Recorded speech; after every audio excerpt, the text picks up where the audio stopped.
Well of tales কোনো রকম কুসংস্কার, তন্ত্রমন্ত্র, ঝাড়ফুঁক, উইচক্রাফট, ভুডুইজম বা কোনো রকমের কোনো ওকাল্টে বিশ্বাস করে না বা সেগুলিকে প্রমোটও করে না।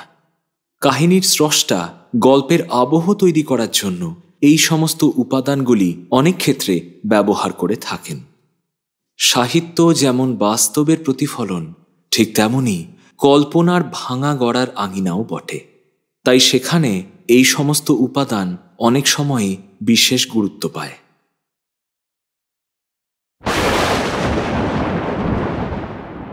এক রুক্ষ উন্মুক্ত প্রান্তর, বাতাসে ঝঞ্ঝার দাপট, আকাশে বজ্র নির্ঘোষ, অশনির ঝলকানি। তারই মাঝে কোথা থেকে যেন মূর্ত হয়ে উঠল তিনটি আধিভৌতিক নারী শরীর।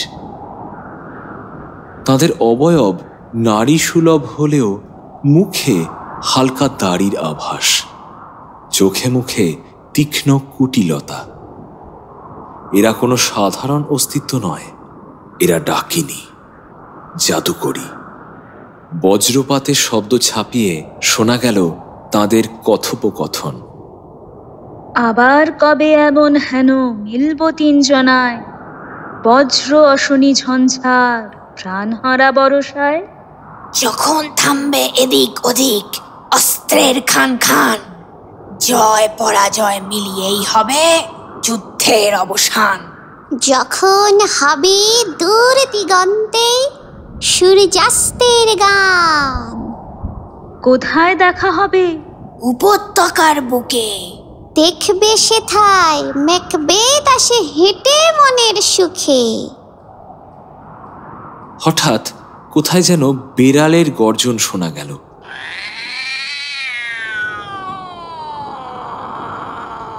সেই ডাক শুনেই চঞ্চল হয়ে পড়লেন প্রথম ডাকিনী। ওই ওই গ্রে মালকিন ডাকে, আসি, আমি আসি। পরক্ষণেই কোথায় যেন কুনো ব্যাঙের ডাক শোনা গেল। সেই ডাকে চঞ্চল হয়ে উঠলেন দ্বিতীয় ডাকিনী। আমিও যেন শুনতে পাচ্ছি ব্যাডকের হাসি। তৃতীয় ডাকিনী বললেন, চলো চলো শীঘ্র চলো, সময় হলো বাসি। তিনজন ডাকিনী পরস্পরের হাত ধরে গোল করে দাঁড়ালেন। তারপর সমস্বরে বলে উঠলেন, ভালো হবে মন্দ, আর মন্দ হবে ভালো। ধুলোয় যেমন ঠাহর হয় না, কোথায় দিনের আলো? Fair is foul and foul is fair. Over through the fog and fill the air.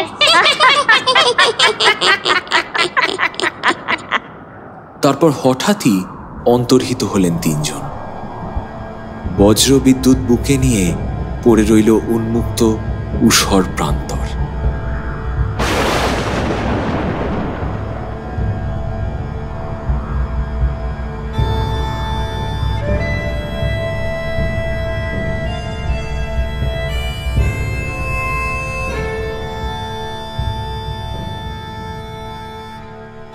Well of টেলসে আজ প্রথমবার সসম্মানে পদার্পণ করছেন মহান কবি ও নাট্যকার উইলিয়াম শেক্সপিয়ার। আমাদের পরিবেশনায় আজ আপনারা শুনতে চলেছেন তাঁর কালজয়ী অমর সৃষ্টি ম্যাকবেথ। কাহিনীর অনুবাদ, অডিও রূপ, পর্ব পরিচালনা, প্রোডাকশন ও সাউন্ড ডিজাইন আমি শীর্ষেন্দু ভৌমিক, সহ পরিচালনা ও প্রযোজনা স্বাগতা সাহা ভৌমিক। আমরা আমাদের পরিবেশনায় মূল শেক্সপিয়ারিয়ান আবহকে প্রায় অক্ষুণ্ণ রেখে নাটকটিকে মাতৃভাষায় রূপান্তরিত করেছি বা করার চেষ্টা করেছি। এই উদ্যোগ তখনই সফল হবে যখন আপনাদের সকলের তা ভালো লাগবে, এবং ভালো লাগলে প্লিজ লাইক করুন এবং সাবস্ক্রাইব করুন। তাহলে শুনতে থাকুন ম্যাকবেথ, আজ প্রথম পর্ব।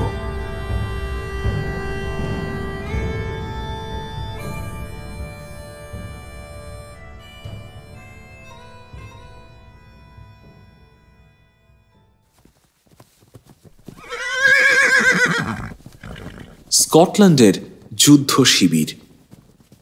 রাজপুত্র ম্যালকম, ডনালবেইন, অমাত্য লেনক্স এবং অন্যান্য পাত্রমিত্র পরিবেষ্টিত হয়ে বসে আছেন সম্রাট ডানকান। এমন সময় সৈন্যরা ধরাধরি করে নিয়ে এলো এক রক্তাক্ত যোদ্ধাকে। তার সারা শরীর গভীর ক্ষতচিহ্নে পরিপূর্ণ, তবুও মানুষটার মুখে কোনো যন্ত্রণার অভিব্যক্তি নেই। মহারাজ ডানকান বললেন, কে ওই রক্তাক্ত সৈনিক? যুদ্ধক্ষেত্রে এখন কি অবস্থা? উনি কি কথা বলতে পারবেন আমাদের সাথে? রাজপুত্র ম্যালকম যোদ্ধাকে চিনতে পারলেন। বললেন, আরে, ইনি তো সেই সাহসী সার্জেন্ট যিনি প্রবল পরাক্রমে যুদ্ধ করে আমাকে নরওয়েজিয়ানদের কবল থেকে মুক্ত করেছিলেন। সাহসী সুহৃদ, আপনাকে অভিবাদন জানাই। যদি সম্ভব হয় তবে যুদ্ধক্ষেত্রের বর্তমান পরিস্থিতি মহারাজকে খুলে বলুন। ক্ষতের যন্ত্রণা চেপে রেখে সার্জেন্ট বলতে লাগলেন, সংশয় ছিল এই যুদ্ধের গতিবিধি কোন দিকে যাবে। দুই প্রতিদ্বন্দ্বী যেন দুই সমান দক্ষ সাঁতারু, পাশাপাশি সাঁতার কেটে চলেছেন, অথচ কেউ কাউকে পরাস্ত করতে পারছেন না। বিদ্রোহী নেতা নিষ্ঠুর ম্যাকডোনাল্ড বিদেশি নরওয়েজিয়ানদের সাথে আতাত করে বেশ ভালোভাবেই ব্যবস্থাপনা করেছিল। পশ্চিমের দ্বীপপুঞ্জ থেকে পদাতিক ও অশ্বারোহী সৈন্য আনিয়েছিল। আর ভাগ্যদেবীর কথা কি বলবো, তিনি যেন শত্রুপক্ষের রক্ষিতায় পরিণত হয়েছিলেন। জয় পাওয়ার আশা কখনোই ছিল না আমাদের, কিন্তু এই দানবীয় প্রতিরোধ যেন এক মুহূর্তে তাসের ঘরের মতো ভেঙে পড়ল শুধুমাত্র একজন মানুষের সামনে। তিনি হলেন বীর ম্যাকবেথ। যেমন তার নাম তেমন তার পরাক্রম। কি বলবো মহারাজ, তার ধারালো তরবারির আঘাতে তিনি ভাগ্যদেবীকে যেন টুকরো টুকরো করলেন। শত্রুপক্ষের রক্তে তার তরবারি রাঙা হয়ে উঠল, আর সবশেষে তিনি সেই বিদ্রোহী নেতা ম্যাকডোনাল্ডের মুখোমুখি হলেন, আর চোখের নিমেষে তার মস্তক ধর থেকে বিচ্ছিন্ন করে ফেললেন। ওখানে গেলেই দেখতে পাবেন মহারাজ, ওই ম্যাকডোনাল্ডের মাথা আমরা বাঁশের মাথায় লাগিয়ে আমাদের শিবির অলঙ্কৃত করেছি।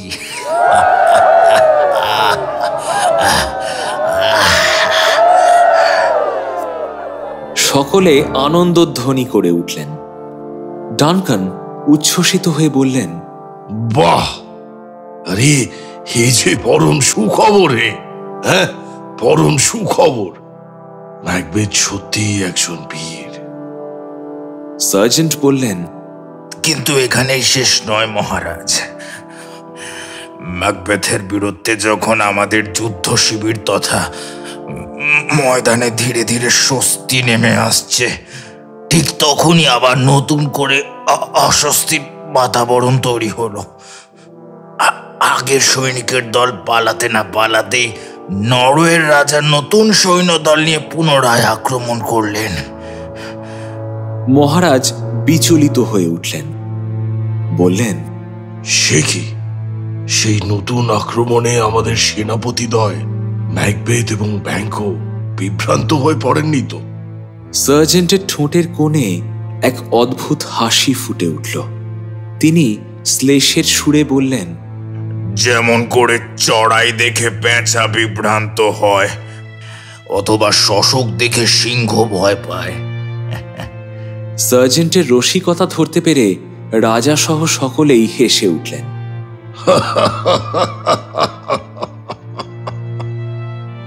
সার্জেন্ট বলতে লাগলেন, বিভ্রান্ত হওয়া তো দূরের কথা, তারা আরো তৎপর হয়ে উঠলেন। কামানে দ্বিগুণ পরিমাণে বারুদ ভরলে যেমন হয়, আমাদের দুই নেতাও তেমনি আগ্রাসী হয়ে উঠলেন। শত্রুর ওপর দ্বিগুণ আঘাত হানতে লাগলেন তারা। বদ্ধভূমি রক্তে স্নাত হয়ে গেল।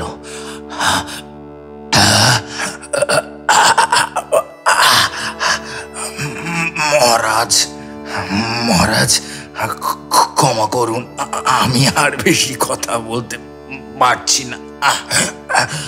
আমার শরীরে খুব যন্ত্রণা করছে।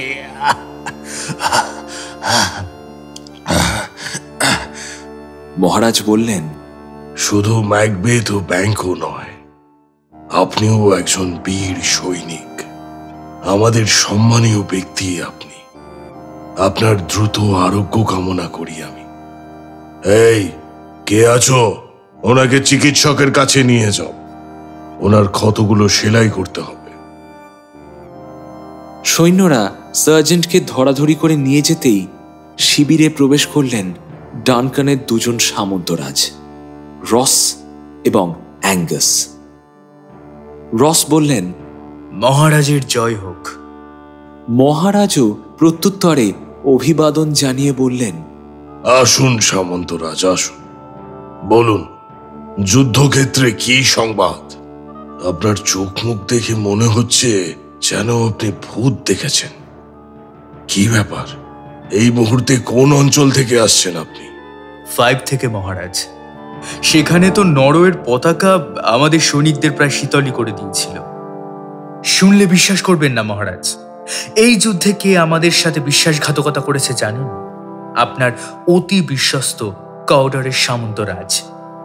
তারই সাহায্যে আমাদের বিরুদ্ধে এত বড় ষড়যন্ত্র করা হয়েছিল।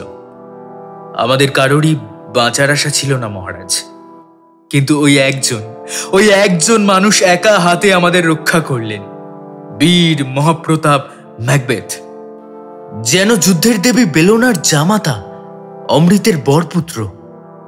চোখের সামনে দেখলাম কিভাবে গোটা বাহিনীকে পরাস্ত করে তিনি নরওয়ের সম্রাটকে বন্দী করলেন, আর তার সেই পরাক্রমের ফলস্বরূপ আমরা যুদ্ধে জয়ী হলাম।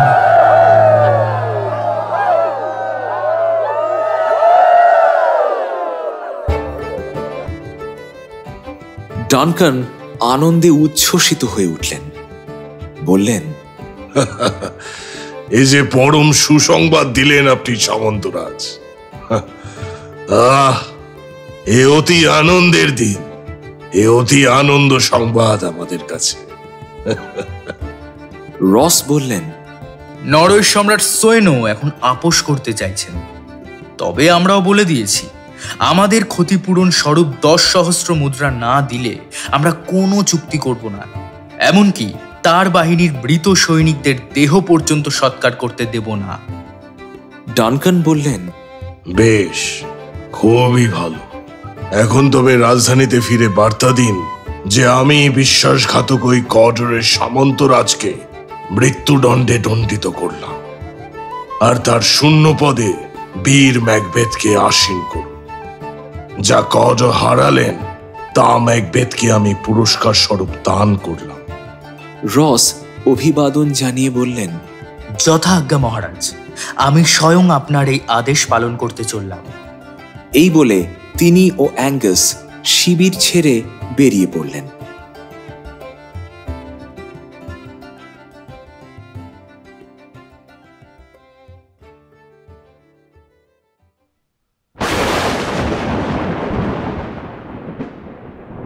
ঊষর উন্মুক্ত প্রান্তরের বুকে আবারও শুরু হয়েছে বজ্র বিদ্যুতের ঝলকানি, সাথে প্রবল ঝোড়ো হাওয়া। হঠাৎ সেখানে উপস্থিত হলেন সেই 3 ডাকিনী। তারা পরস্পরের সাথে কথোপকথনে ব্যস্ত। কোথায় ছিলে বোন? তোমায় যে দেখি না। একা একা শিকার করি, আমি বরাহ ছানা। আর তুমি কোথায় ছিলে দিদি? মুখ পোড়া এক নাবিকের বউ বসেছিল দাওয়ায়, একটা করে বাদাম মুখে ফেলে আর চিবোয়। দেখে বড় খিদে পেল। হাজির হলেম সেথায়। বললাম, বাদাম দে না বউ, আমি হতভাগী। বউটা বললে, দূর হয়ে যা, আপদ ডাইনি মাগি। ওর স্বামী গেছে বাণিজ্যেতে আলেপ্পো বন্দরে। ছাঁকনি ভাসিয়ে সেইখানেতে আমিও যাব চলে। ইঁদুর সেজে থাকবো আমি, টের পাবে না কেউ।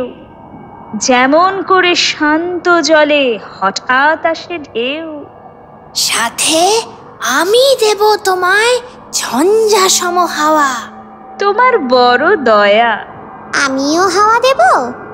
এখন আমার সবই আছে, লাগলে চেয়ে নেব। তারপরে সে যে বন্দরেই বাণিজ্যেতে যাবে, সেইখানেতেই ঝঞ্ঝাবাতে সব নষ্ট হবে।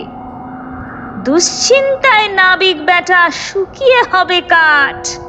ঝরে যাবে প্রতিপত্তি সমস্ত ঠাটবাট।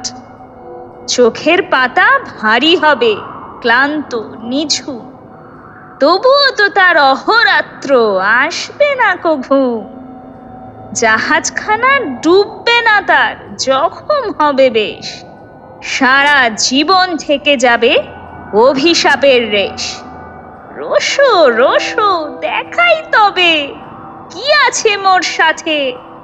হঠাৎ করেই পেয়ে গেলাম হেথায় আসার পথে। বটে বটে। এই দেখো এক নাবিকের কাঁটা বুড়ো আঙুল। গৃহে ফেরার পথে দিল সকল ভুলের মাসুল। হঠাৎ কাছেই কোথাও রাজকীয় ডঙ্কার আওয়াজ শোনা গেল।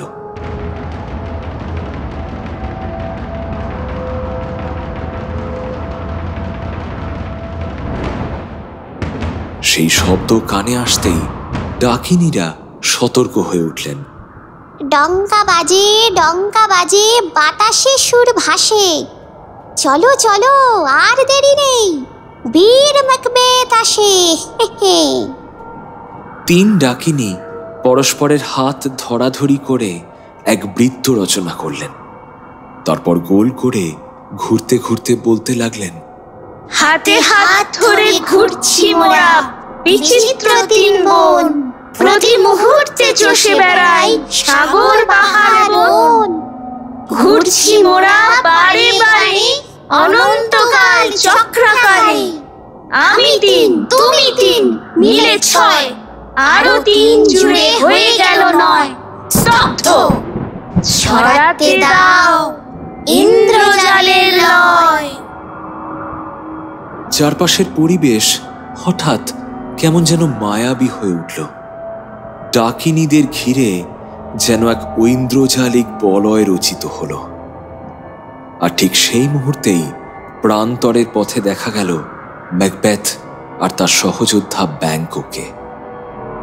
আকাশের দিকে তাকিয়ে ম্যাকবেথ অস্ফুটে বলে উঠলেন, একই সাথে এমন দুর্যোগপূর্ণ আবার এমন আনন্দের দিন আমি আগে দেখিনি। So foul and fair a day I have not seen. Banquo বললেন, যথার্থ বলেছ বন্ধু। এখান থেকে মহারাজের দুর্গ ফোরেস্ট আর কত দূর? শীঘ্র পৌঁছানো দরকার তো। এমন সময় ব্যাংকোর চোখ পড়ল তিন ডাকিনীর দিকে। অবাক হয়ে তিনি বলে উঠলেন, আরে এরা কারা? এমন বিচিত্র বন্য চেহারা, দেখে তো পার্থিব মনুষ্য বলে মনে হয় না। ওহে, এই যে, হ্যাঁ তোমাদেরই বলছি। তোমরা কারা? তোমরা আবার ভূত প্রেত নাকি? তিন ডাকিনী ঠোঁটে আঙুল তুলে ইশারায় ব্যাংকোকে চুপ করতে বললেন। ব্যাংকো আরো অবাক হয়ে বললেন, বাহ, তোমরা আমার কথা বুঝতে পারছো দেখছি। তোমাদের দেখে তো স্ত্রীলোক বলেই মনে হচ্ছে, কিন্তু ও বাবা, তোমাদের গালে দেখছি আবার দাড়ির আভাস।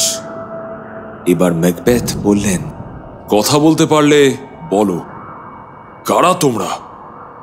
এবার তিন ডাকিনী কথা বলে উঠলেন, হেল ম্যাকবেথ, অভিবাদন জানাই গ্লামসের সামন্তরাজ। Hail Macbeth!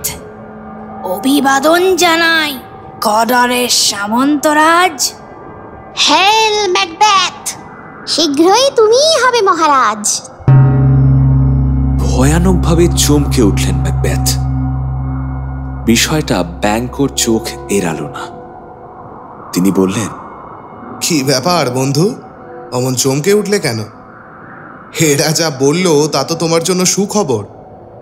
তারপর ডাকিনীদের উদ্দেশ্যে বললেন, তোমরা কি উন্মাদ, নাকি ওরকম সেজে থাকো? আমার বন্ধুকে এমন সব কথা শোনালে যে সে বেচারার কথাই বন্ধ হয়ে গেল। কই, আমাকে তো কিছু বললে না।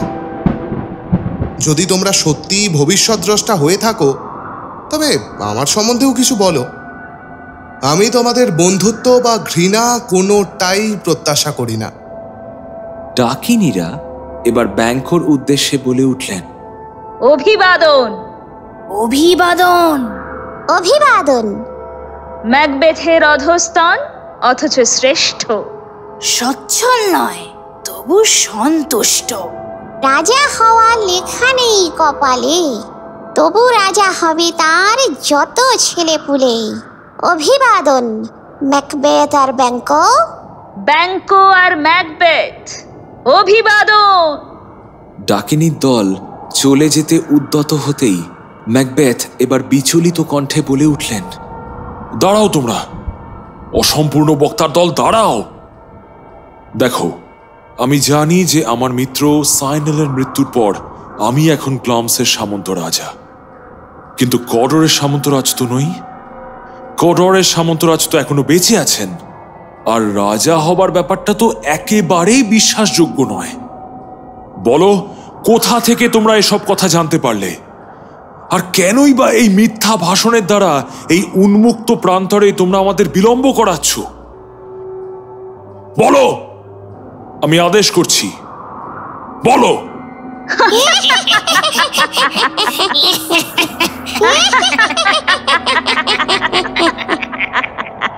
ম্যাকবেথের কথার কোনো উত্তর না দিয়ে হাসতে হাসতে ডাকিনীর দল বাতাসে অন্তর্হিত হল। দুই বীর কিছু সময় হতভম্ব হয়ে দাঁড়িয়ে রইলেন। তারপর ব্যাংকো অস্ফুটে বলে উঠলেন, ঠিক যেন সাবাঞ্চলে বুদবুদের মতোই উবে গেল। কোথায় গেল ওরা? ম্যাকবেথ বললেন, রক্ত মাংসের শরীর যে এভাবে বাতাসে মিলিয়ে যেতে পারে তা আমি জানতাম না। ইস, এরা যদি আর কিছুক্ষণ থাকতো। ব্যাংকোর বিস্ময় এখনো কাটেনি। তিনি বললেন, এরা কি সত্যি এখানে ছিল, নাকি আমাদের চোখের ভুল? আমরা ভুল দেখলাম? আমরা কি নিজেদের অজান্তেই নেশা করেছি, আর সেই কারণেই এরকম দৃষ্টিভ্রম হচ্ছে? ম্যাকবেথ হেসে বললেন, হ্যাঁ, ওসব ছাড়ো, তোমার সন্তানেরা রাজা হবে, তাই তো বলে গেল ওরা। আনন্দ করো, হ্যাঁ, আনন্দ করো। ওরা কিন্তু সবার আগে বলেছে যে তুমি রাজা হবে। হ্যাঁ, আর একই সঙ্গে কডরের সামন্তরাজ, তাই তো? একদমই তাই। হঠাৎ ঘোড়ার খুঁড়ের শব্দে সচকিত হয়ে উঠলেন দুজন। ব্যাংকো বলে উঠলেন, কে? আগন্তুক মানুষ দুজন কাছে আসতেই দেখা গেল তারা হলেন সামন্তরাজ রস এবং অ্যাঙ্গাস। হাসি মুখে রস বলে উঠলেন, মিত্র ম্যাকবেথ, আপনার সাফল্যের সংবাদ পেয়ে মহারাজ ডানকান যার পণ্যায় খুশি হয়েছেন। যুদ্ধক্ষেত্রে আপনার বীরত্বের বিবরণ তিনি বিশদে শুনেছেন। আপনি শুধু নিজের নন, এই সমগ্র স্কটল্যান্ডের মৃত্যুঞ্জয়। দেশের প্রতিটি অংশের রাজকর্মচারী থেকে শুরু করে সাধারণ মানুষ সকলেই আপনার সুখ্যাতি করছেন। তাই মহারাজ ডানকান আমাদের পাঠিয়েছেন আপনাকে সসম্মানে তার প্রাসাদে নিয়ে যেতে। সাধারণ সৈনিকের মতো শুধুমাত্র অর্থ অনুদান বা পুরস্কার দিয়ে মহারাজ আপনাকে ছোট করতে চান না।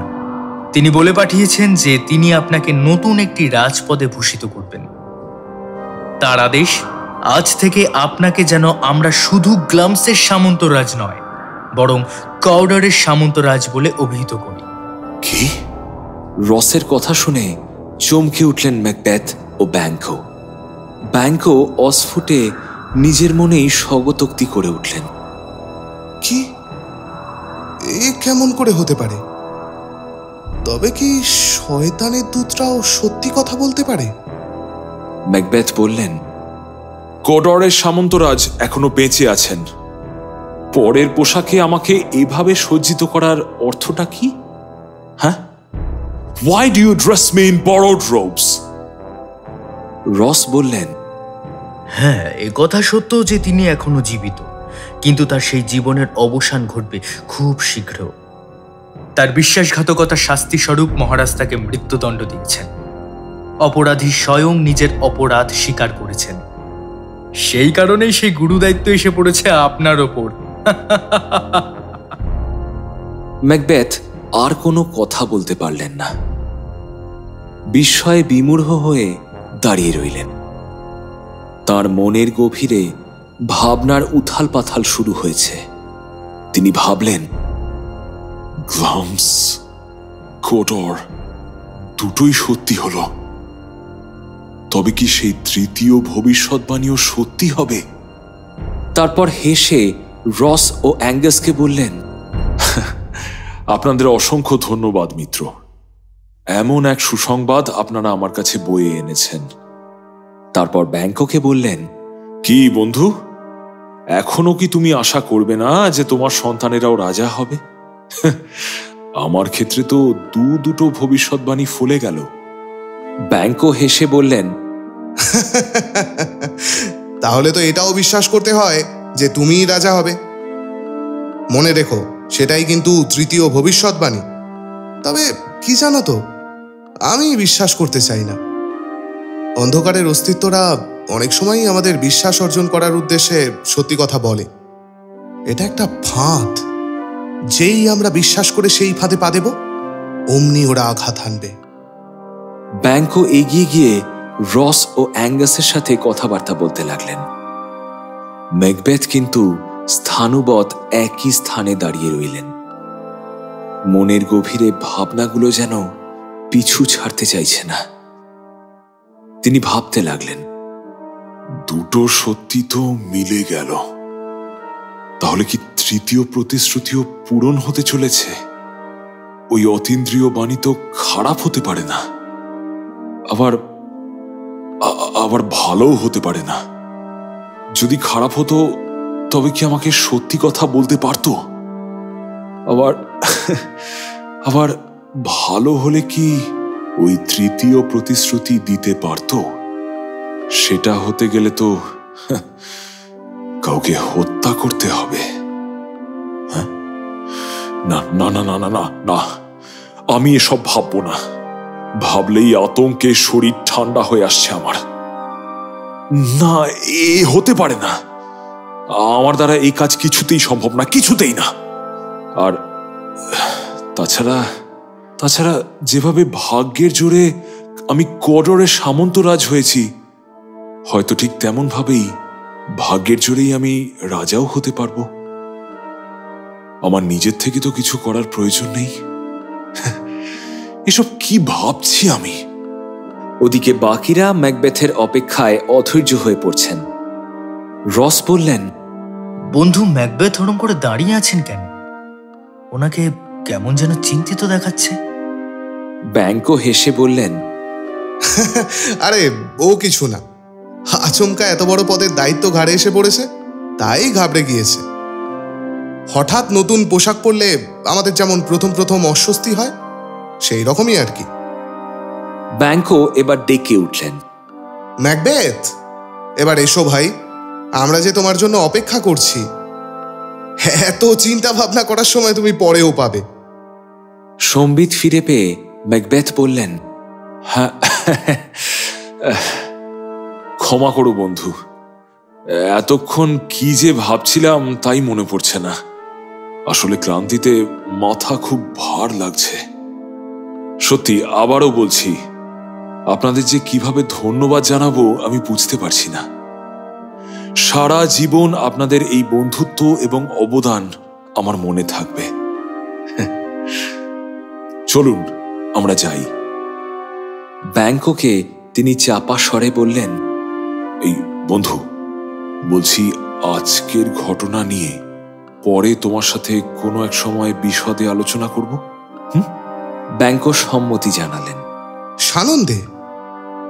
ম্যাকবেথের মনের ঝড় এখন কিছুটা শান্ত হয়েছে।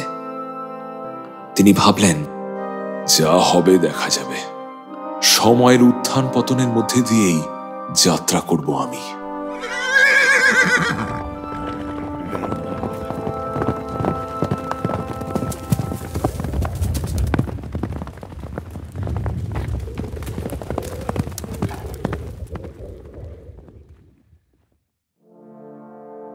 ফোরেস্ট দুর্গে সম্রাট ডানকান তখন অধীর আগ্রহে ম্যাকবেথের আগমনের অপেক্ষা করছেন। যুদ্ধকালীন পরিস্থিতিতে রাজধানী থেকে দূরে থাকায় সেখানকার পরিস্থিতি সম্পর্কেও তিনি বিচলিত। রাজপুত্র ম্যালকমকে তিনি জিজ্ঞাসা করলেন, কর্ডারের সামন্তরাজের শিরোচ্ছেদ কি হয়ে গেছে? কিছু জানো? ম্যালকম বিনীতভাবে বললেন, আগে হ্যাঁ পিতা, আমি খবর পেয়েছি আপনার আদেশ অনুযায়ী তাঁর গর্দান নেওয়া হয়েছে। মৃত্যুর আগে তিনি আপনার কাছে ক্ষমা চেয়েছেন এবং নিজের কৃতকর্মের জন্য ভীষণই অনুতপ্ত হয়েছেন। সম্রাট বললেন, মানুষের মনের অভিসন্ধি যদি মুখ দেখে বোঝা যেত তবে তবে বড় ভালোই হতো। ওই বিশ্বাসঘাতকের উপর আমি ভীষণভাবে ভরসা করেছিলাম এককালে।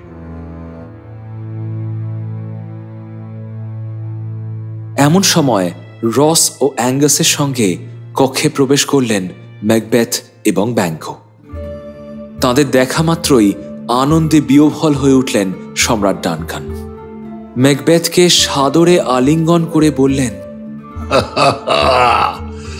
এসো এসো আমার বীর অনুচর, আমার মিত্র, আমার প্রাণ রক্ষী। তোমাকে সামনে দেখতে না পেলে নিজেকে বড় অকৃতজ্ঞ মনে হচ্ছিল। তুমি দেশের জন্য যা করেছো তার কোনো প্রতিদান বা পুরস্কার হয় না।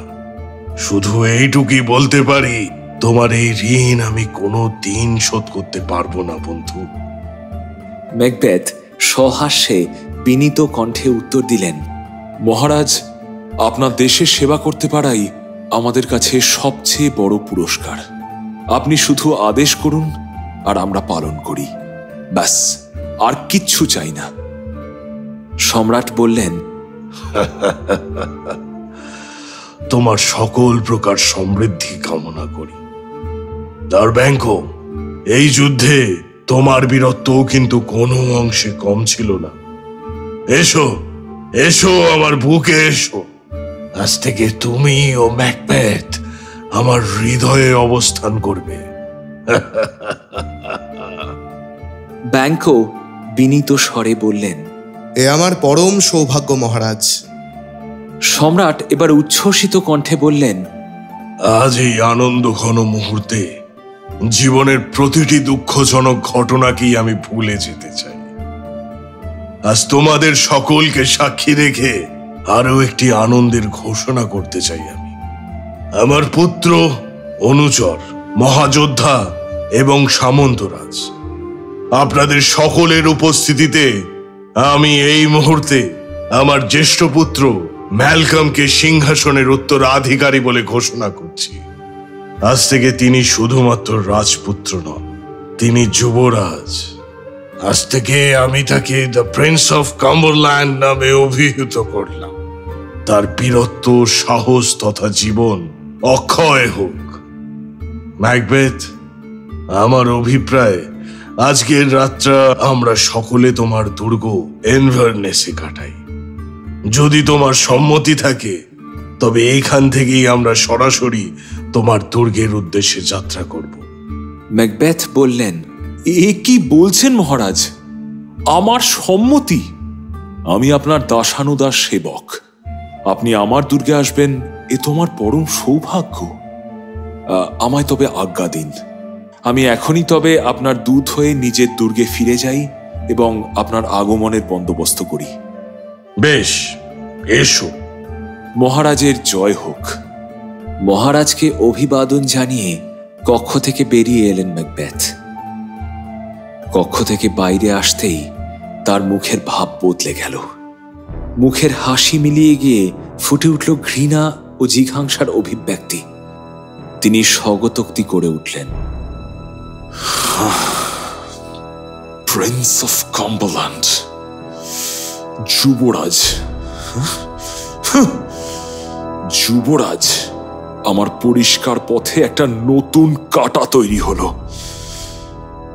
না না, আমাকে সংযত থাকতেই হবে। আমার মনের ভাব যেন আমার মুখ দেখে কিছুতেই বোঝা না যায়। আমাকে সংযত থাকতেই হবে। দ্রুত পায়ে দুর্গ থেকে বেরিয়ে গেলেন ম্যাকবেথ।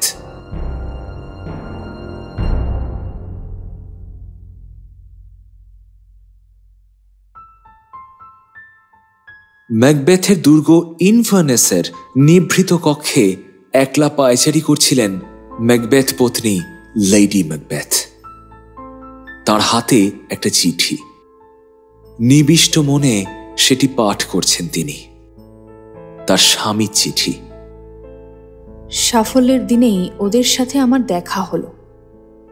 অনেকের কাছেই শুনেছিলাম নানা রকম অতীন্দ্রিয় ক্ষমতা আছে ওদের। ওরা অনেক কিছু জানে। অনেক কিছু জানার অদম্য আগ্রহে যখন আমি ওদের বারংবার প্রশ্ন করতে লাগলাম, তখনই ওরা হাওয়ায় মিলিয়ে গেল। ওরা শুধু এইটুকু বলেছিল, যেমন আমি গ্লামসের সামন্তরাজ হয়েছি, ঠিক তেমনিভাবেই আমি হব কর্ডরের সামন্তরাজ, এবং সবশেষে দেশের সম্রাট। হ্যাঁ, দেশের সম্রাট। সেই মুহূর্তে রাজার অন্যান্য অনুচররা এসে আমাকে জানালেন যে মহারাজ আমাকে কর্ডরের সামন্তরাজের পদে আসীন করেছেন। তখন হঠাৎ মনে হয়েছিল, তাহলে কি আমি সত্যি একদিন সম্রাটও হব? মনের এই আকাঙ্ক্ষা তোমার সাথে বিনিময় না করে থাকতে পারলাম না প্রিয়তমা। আমার সকল উত্থান পতনের সঙ্গিনী তো তুমি। আমি আসছি, শীঘ্রই দেখা হবে। লেডি ম্যাকবেথের চোখ মুখ উদ্ভাসিত হয়ে উঠল। নিজের মনেই তিনি বললেন, গ্লামস আর কর্ডরের সামন্তরাজ তো তুমি হয়েই গেছো, আর যে প্রতিশ্রুতি তোমাকে দেওয়া হয়েছে তুমি তাও হবে। যদিও তোমার স্বভাবকে আমার বড় ভয় করে মাই লর্ড। তুমি যে বড্ড ভালো মনের মানুষ, দয়ার শরীর তোমার। তুমি যা করবে সৎ পথে করবে, এই তো তোমার প্রবৃত্তি। অসৎ পথে কোনো কিছু করা তো তোমার রক্তেই নেই। কিন্তু তুমি বোঝো না যে জীবনে সব কিছু পেতে গেলে সবসময় সোজা পথ অবলম্বন করলে চলে না। তবে চিন্তা নেই, এবার শুধু তোমার আশার অপেক্ষা। তারপর আমার কথা আর ভালোবাসায় তোমার মন পরিবর্তন করা তো কয়েক মুহূর্তের ব্যাপার। যাই ঘটে যাক না কেন, আমি তোমার স্বপ্ন সফল করবই। তোমাকে সিংহাসনে মুকুট পরিহিত অবস্থায় দেখে তবেই আমি ক্ষান্ত হব, তার আগে কিছুতেই নয়। এমন সময় একজন ভৃত্য এসে খবর দিল ম্যাকবেথ দুর্গে এসে পৌঁছেছেন এবং তিনি সংবাদ এনেছেন যে মহারাজ ডানকান আজ রাত্রে ইনফার্নেস দুর্গেই রাত্রিবাস করবেন। লেডি ম্যাকবেথের মন একই সঙ্গে খুশি এবং চঞ্চল হয়ে উঠল। তবে কি আজ রাতেই? ভৃত্য চলে যাওয়ার পর তিনি চোখ বুজলেন। প্রার্থনার ভঙ্গিতে বলে উঠলেন, সময় ঘনিয়ে এসেছে। হে আধার, নিশীথের অশুভ শক্তি নেমে এসো আমার শরীর, মন আর প্রাণের ওপর। আমার দেহ থেকে মুছে ফেলো সমস্ত নারী সুলভ কমনীয়তা। আপাদ মস্তক আমাকে পরিপূর্ণ করে দাও গভীর নিষ্ঠুরতায়। বৃদ্ধি করো আমার শিরা উপশিরায় বয়ে চলা উষ্ণ শোণিতের ঘনত্ব। যেন যেন অনুকম্পা কোথাও প্রবেশের পথ না পায়। প্রকৃতির কোনো মমত্বই যেন আমাকে আমার সংকল্প থেকে বিচলিত করতে না পারে। হে আধারের সত্তা, নেমে এসো আমার বুকের ওপর। আমার স্তন দুগ্ধকে করে দাও গরল, বিষ। মৃত্যু আর ধ্বংসের উন্মাদনায় ভরিয়ে দাও আমার আত্মাকে। রাত্রির আধার হয়ে উঠুক আরো আরো নিশ্ছিদ্র। সেই নারকীয় অন্ধকারে আমার এই হাত ধরবে মৃত্যুর ছড়িকা। সেই আধার ভেদ করে কোনো মানবিক গুণ আমাকে ছুঁতে পারবে না।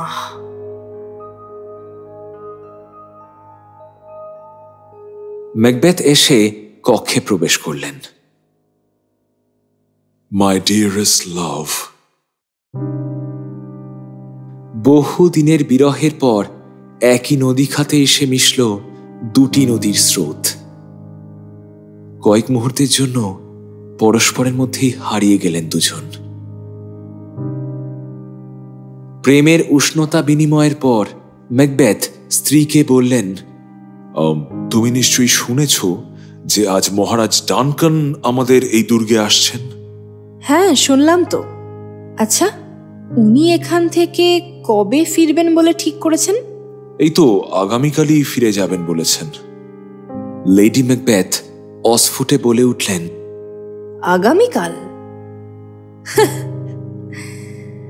আগামীকাল সকালের সূর্য দেখতে পেলে তবে তো যাবেন। কি? কথাটা শুনেই ম্যাকবেথ স্তব্ধ হয়ে গেলেন। এ কি বলছেন তার স্ত্রী? তবে কি তার মনেও একই অভিসন্ধি জেগে উঠেছে? ম্যাকবেথের বিহ্বল দৃষ্টির দিকে তাকিয়ে লেডি ম্যাকবেথ হেসে উঠলেন, বললেন, তোমার মুখটা ওরকম হয়ে গেল কেন? মনের ভাব মনেই রাখতে শেখো, না হলে যে সবাই এক মুহূর্তে সব বুঝে ফেলবে। বাইরে থেকে তোমাকে দেখতে লাগবে একটা নিষ্পাপ নির্মল ফুলের মতো, কিন্তু আসলে তুমি হবে তার আড়ালে লুকিয়ে থাকা ক্রূর বিষধর সাপের মতো। আজ রাতে সব কাজ কিভাবে সমাধা করতে হবে সেই ভাবনা তুমি আমার ওপরেই ছেড়ে দাও। শুধু আমি তোমাকে যা করতে বলবো তুমি তাই করবে, ঠিক তাই। তাহলেই আমাদের সামনে রাজকীয় ভবিষ্যৎ, কোথাও কোনো বাধা থাকবে না। ম্যাকবেথ শুধু বললেন,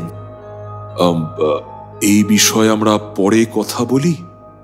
বেশ, তাই হবে।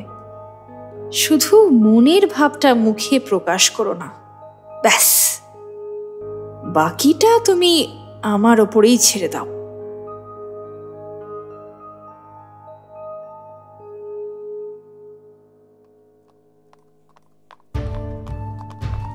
পর্বতের ঢাল আর পাকদণ্ডী পথ বেয়ে নেমে আসছে অনেক মানুষের একটা দল।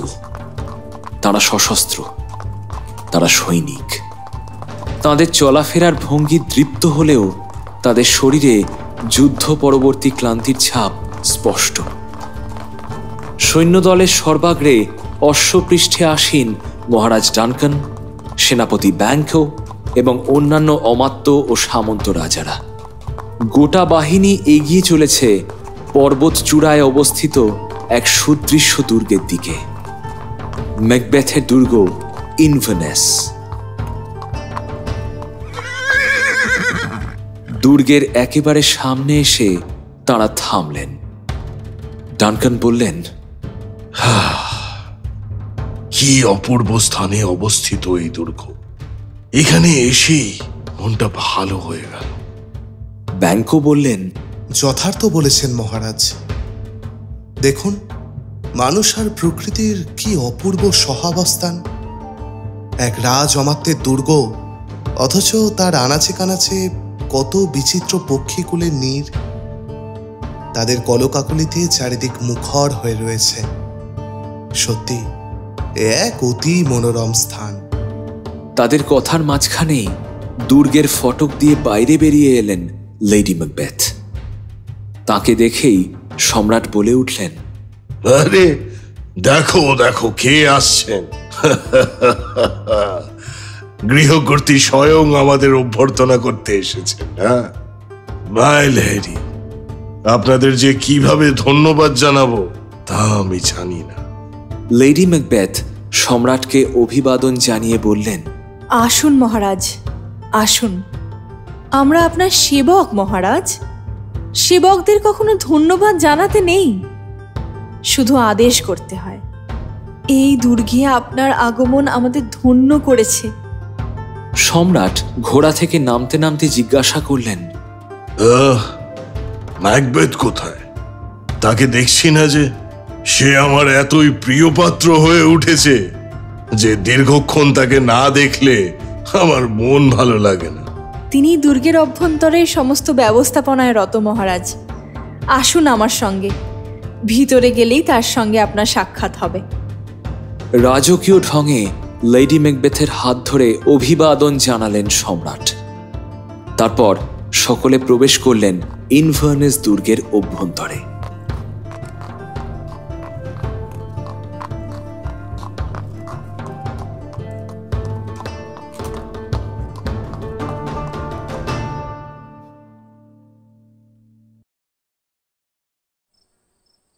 তখন সন্ধে পার হয়ে রাত্রি সমাগত। নৈশাহারের পর সম্রাট পাত্রমিত্র সহযোগে গল্পগুজব করছেন। সকলেই খুব খুশি। এসবের মধ্যেই কক্ষ ছেড়ে দুর্গের অলিন্দে বেরিয়ে এলেন ম্যাকবেথ। তার মনে অশান্তির প্রলয় ঝঞ্ঝা। নিজের মনেই তিনি বলে উঠলেন, কাজটা যদি শেষ পর্যন্ত করতেই হয় তবে বিলম্ব করা উচিত নয়। যত শীঘ্র সম্ভব কাজটা সমাধা করতে হবে। কাঙ্ক্ষিত ভবিষ্যৎ যদি পেতেই হয় তবে এছাড়া আর কোনো উপায় নেই। কিন্তু এখানেই আমার মন থমকে যাচ্ছে। মহারাজ শুধু আমাকে অন্ধভাবে বিশ্বাসই করেন না, ভরসা করেন, স্নেহ করেন। আমি একই সাথে তার অনুচর এবং প্রজা। রাজ হত্যার মতো পাপ আমি কি করে করব? সে যে পিতৃহত্যারই নামান্তর। আর তাছাড়া আজ তিনি আমার আতিথ্য গ্রহণ করেছেন। গৃহস্বামীর কর্তব্য তার অতিথিকে বিপদের হাত থেকে সর্বদা রক্ষা করা, আর সেখানে কিনা আমি তাকে হত্যা করব? হ্যাঁ, মহারাজ ডানকানের মতো সম্রাট পাওয়া সত্যি ভাগ্যের ব্যাপার। তিনি যে একই সাথে কুসুমের মতো কোমল, বজ্রের মতো কঠোর। শিষ্টের পালন আর দুষ্টের দমন করেন। সেই মানুষটার উপরে আমি ঘুমন্ত অবস্থায়, এই ঈশ্বর, আমি কি করব? একদিকে আমার জ্বলন্ত উচ্চাকাঙ্ক্ষা, আর অন্যদিকে এই তীব্র অপরাধবোধ। কোন দিকে যাব আমি? এমন সময় লেডি ম্যাকবেথ এসে দাঁড়ালেন ম্যাকবেথের পাশে। বললেন, কি ব্যাপার, তুমি হঠাৎ ঘর ছেড়ে চলে এলে কেন? মহারাজ তোমার খোঁজ করছিলেন তো। ম্যাকবেথ ক্লান্ত কণ্ঠে বললেন, দেখো, এই বিষয়ে আমরা আর কোনো কথা বলবো না। তুমি যা বলছো তা আমি করতে পারবো না। মহারাজের সাথে আমি কিছুতেই বিশ্বাসঘাতকতা করতে পারবো না। আমি আমার কোনো প্রয়োজন নেই রাজা হবার। আমি শুধু একজন ভালো মানুষ হয়ে থাকতে চাই। শুধুমাত্র একজন ভালো মানুষ হয়ে থাকতে চাই। আমি পারবো না। আমি। ম্যাকবেথের কথা শুনে ক্রোধে ঝলসে উঠলেন লেডি ম্যাকবেথ। বললেন, হত্যার ভাবনা প্রথম তোমার মাথাতেই এসেছিল, তখন কি তুমি নেশাগ্রস্ত ছিলে? এই তুমি বীর, প্রবল পরাক্রমশালী ম্যাকবেথ, যার বীরত্বকে নাকি গোটা ব্রিটিশ দ্বীপপুঞ্জ কুর্নিশ জানায়। ছি, আমার মনে তো সন্দেহের উদ্রেক হচ্ছে। নিজের ভবিষ্যতের জন্য এইটুকু কাজ করতে তোমার হাত কাঁপছে। ছি!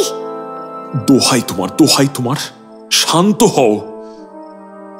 একজন মহান বীর হওয়ার জন্য যা যা করার প্রয়োজন তা সবই আমি করতে পারি, কিন্তু কথায় আছে, অধিক খাইতে করে আশা, তাহার নাম বুদ্ধি নাশা। দেখো এই কাজে আমাদের ভালো হবে না, এই কাজ মূর্খামি হবে। এতই যখন ভয়, তখন কেন মনের কথা আমাকে সব খুলে বলেছিলে? তুমি এমন কাপুরুষ জানলে কোনো দিন আমি তোমাকে বিবাহ করতাম না। একজন নারী হয়েও আমার মধ্যে তোমার থেকে বেশি সাহস রয়েছে। একজন নারীর শরীরে তো সর্বদা মায়ের রক্ত বয়। আমি জানি সন্তানকে স্তন্যপান করানো আর তার নিষ্পাপ হাসি মুখ দেখা কতখানি পরিতৃপ্তির। কিন্তু তবুও যদি প্রয়োজন হতো, তবে সেই সন্তানকে হত্যা করতে আমি এক মুহূর্ত পিছু পা হতাম না। কিন্তু আমরা যদি ব্যর্থ হই? ব্যর্থ হব? কারা? আমরা? না না না, আমি নিশ্চিত তুমি আর আমি যদি আমাদের সমস্ত সাহস একত্র করে কাজটা করি, তাহলে আমরা কখনো ব্যর্থ হব না, কখনো না, হতে পারি না মাই লর্ড। শোনো, এবার মন দিয়ে শোনো। সম্রাট ডানকান সারাদিনের পথশ্রমে এখন খুবই ক্লান্ত, তাই শোয়ার অল্পক্ষণের মধ্যেই তিনি ঘুমিয়ে পড়বেন। আর তার ঘরের বাইরে যে দুজন দ্বাররক্ষী থাকবে, তাদের পানপাত্রে আমি কড়া ঘুমের ওষুধ মিশিয়ে দেব। প্রহরা দেওয়া তো দূরের কথা, গভীর ঘুমে একেবারে পাথর হয়ে থাকবে দুজন। তখন প্রহরীহীন ডানকানকে হত্যা করা এমন কি কঠিন ব্যাপার? তারপর ধরো, যদি সম্রাটের রক্ত এনে ছড়িয়ে দিয়ে ওই দুইজন দ্বাররক্ষীর চোখে মুখে, তবে কি এমনটা মনে হবে না যে কোনো এক বিশেষ উদ্দেশ্যে ওরাই মহারাজকে খুন করেছে? তুমি যে এত কিছু পরিকল্পনা করে ফেলেছো আমি তো ভাবতেও পারিনি। তবে শুধু তাই নয়, আমার মনে হয় হত্যাকাণ্ডটাও ওদের ছুরি দিয়ে করলে ব্যাপারটা আরো বিশ্বাসযোগ্য হবে। নিশ্চয়ই। আর তাছাড়া মৃতদেহ আবিষ্কার হবার পর আমরা এত কাঁদবো, এত বিলাপ করব যে কেউ ভাবতেই পারবে না যে এই কাজ আমরা করতে পারি। ম্যাকবেথের মুখে এবার হাসি ফুটে উঠল। তিনি বললেন, বেশ, তবে তাই হোক। চলো, তবে হাসি মুখে এখন সকলের মন ভুলিয়ে রাখি, তারপর হবে আসল কাজ। চলো। দুজনে একসাথে ফিরে গেলেন দুর্গের কক্ষে।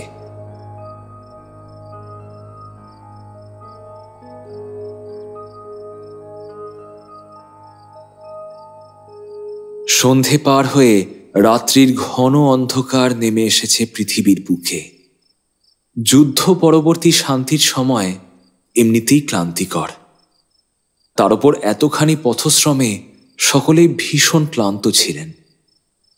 মহারাজ নিজের কক্ষে প্রস্থান করার পরেই সকলে দ্রুত নিজ নিজ কক্ষে চলে গেলেন। বিরাট অলিন্দ পার হয়ে নিজের কক্ষের দিকে যাচ্ছিলেন ব্যাংকো, সাথে তার কিশোর পুত্র ফ্লিয়ান্স। ব্যাংকো পুত্রকে জিজ্ঞেস করলেন, রাত এখন কত রে? ফ্লিয়ান্স বলল, ঠিক জানি না বাবা, তবে চাঁদ তো অস্ত গেছে। মধ্যরাতের দিকে তো চাঁদ ডুবে যায়, অর্থাৎ এখন নিশ্চয়ই মধ্যরাত পার হয়ে গেছে বাবা। ব্যাংকো পুত্রের হাতে নিজের তরবারি কোমরবন্ধনী খুলে দিলেন। আজ আকাশে একটাও তারা দেখা যাচ্ছে না। ব্যাংকো বাইরে কিছু প্রকাশ না করলেও তার মনের ভেতরটা কেমন যেন অস্থির হয়ে আছে। নানা রকম অশুভ স্বপ্ন, ইচ্ছা আর ভাবনা যেন মনের ভেতর উথাল পাথাল করছে। সেই 3 ডাকিনীর কথাগুলো মনে পড়ছে বারংবার। হঠাৎ বারান্দার এক পাশে আরেকটা মশালের আলো দেখে তিনি সচকিত হয়ে উঠলেন। এক লহমায় পুত্রের হাত থেকে তরবারি নিয়ে তিনি গর্জে উঠলেন, কে কে ওখানে? মশালের দিক থেকে কণ্ঠস্বর ভেসে এলো, আরে আরে ব্যস্ত হইও না, আমি তোমার বন্ধু। ম্যাকবেথের কণ্ঠস্বর শুনে আশ্বস্ত হয়ে ব্যাংকো তরবারি নামালেন। তারপর হেসে বললেন, হে কি, তুমি এখনো ঘুমাতে যাওনি? ম্যাকবেথ বললেন, না, ঘুম পাইনি। মহারাজ শুয়ে পড়েছেন তো? হ্যাঁ, তিনি তো বিশ্রাম কক্ষে চলে গেছেন। তিনি তো খুবই খুশি, বলছেন এমন আপ্যায়ন তিনি আর কোথাও পাননি। তোমার এমন আতিথেয়তার জন্য তিনি তোমাকে আর তোমার স্ত্রীকে বিশেষভাবে ধন্যবাদ জানিয়েছেন। আর হ্যাঁ, এই যে এই নাও, তোমার স্ত্রীকে তিনি এই হিরেটা উপহার দিয়েছেন। উপহার গ্রহণ করে ম্যাকবেথ বললেন, আরে আমরা তো কিছুই তেমন করতে পারিনি, ব্যবস্থাপনা করার সময়ই তো পেলাম না। কিছুমাত্র চিন্তা করো না, সব কিছু ঠিক আছে। তবে একটা কথা ভাবছিলাম তোমাকে বলবো। গতকাল রাতে আমি স্বপ্নে সেই 3 ডাকিনীকে দেখেছি। তোমার ক্ষেত্রে তো তারা দেখছি সত্যি কথাই বলেছে। ম্যাকবেথ এক মুহূর্ত চুপ করে থেকে বললেন, আমি আর ওদের ব্যাপারে কোনো চিন্তা ভাবনা করিনি। তবে এর মধ্যে কোনো একদিন তোমার যদি ঘন্টাখানেক মতো সময় হয়, তবে আমরা এ বিষয়ে বিশদে আলোচনা করতেই পারি। বেশ, তবে তাই হবে। বলছি, তোমার এ বিষয়ে আলোচনা করতে কোনো আদর্শগত আপত্তি নেই তো? একেবারেই না। আমি জানি মহারাজের প্রতি আমার শ্রদ্ধা ও আনুগত্য কোনো কিছুতেই ক্ষুণ্ণ হবে না। তাই কোনো কথাই আমার মন বা আদর্শকে কলঙ্কিত করতে পারবে না। ম্যাকবেথ হাসলেন, বললেন, বেশ বেশ, তাহলে এখন বিশ্রাম নাও, আগামীকাল সকালে কথা হবে। ধন্যবাদ। শুভরাত্রি। শুভরাত্রি। ম্যাকবেথকে শুভরাত্রি জানিয়ে ব্যাংকো ও তার ছেলে নিজের কক্ষে প্রবেশ করলেন। ম্যাকবেথ তার সাথে থাকা ভৃত্যকে বললেন, যাও, তোমার মিস্ট্রেসকে গিয়ে বলো আমার রাতের পানীয় তৈরি হলে আমাকে যেন ঘন্টা বাজিয়ে ডাকেন। আর তুমি যাও, তুমিও শুয়ে পড়ো। ভৃত্য চলে যাবার পর ম্যাকবেথ পায়ে পায়ে অলিন্দের আরেক প্রান্তে এসে দাঁড়ালেন। এখন শুধুমাত্র তার স্ত্রীর ঘন্টা বাজানোর অপেক্ষা। ওটাই ম্যাকবেথের জন্য সংকেত। ওই ঘন্টার ধ্বনির অর্থ পথ পরিষ্কার। কিন্তু তিনি কি পারবেন? কি করে পারবেন? মনের মধ্যে এক নিদারুণ দ্বন্দ্বযুদ্ধে যখন তিনি জর্জরিত, ঠিক সেই সময় ম্যাকবেথ দেখতে পেলেন এক অলীক অদ্ভুত দৃশ্য।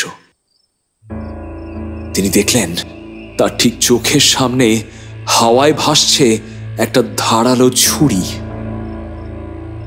সেই ছুরির হাতলটা তার দিকে, আর ছুরির ফলাটা নির্দেশ করছে মহারাজ ডানকানের শয়ন কক্ষের দিকে। শুধু তাই নয়, সেই ফলার আগায় টাটকা রক্তের ছোপ। এ কি ব্যাপার? তার কি দৃষ্টিভ্রম হচ্ছে? এভাবে কোনো অবলম্বন ছাড়া ছুরিটা কিভাবে হাওয়ায় ভেসে থাকতে পারে?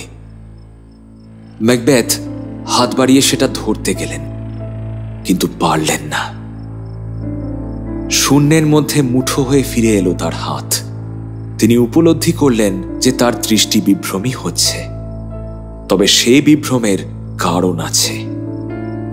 মনের গভীরে সম্রাটকে হত্যা করে সিংহাসন অধিকার করার যে বাসনা তিনি পোষণ করেন, তারই বহিঃপ্রকাশ ওই ছুরি।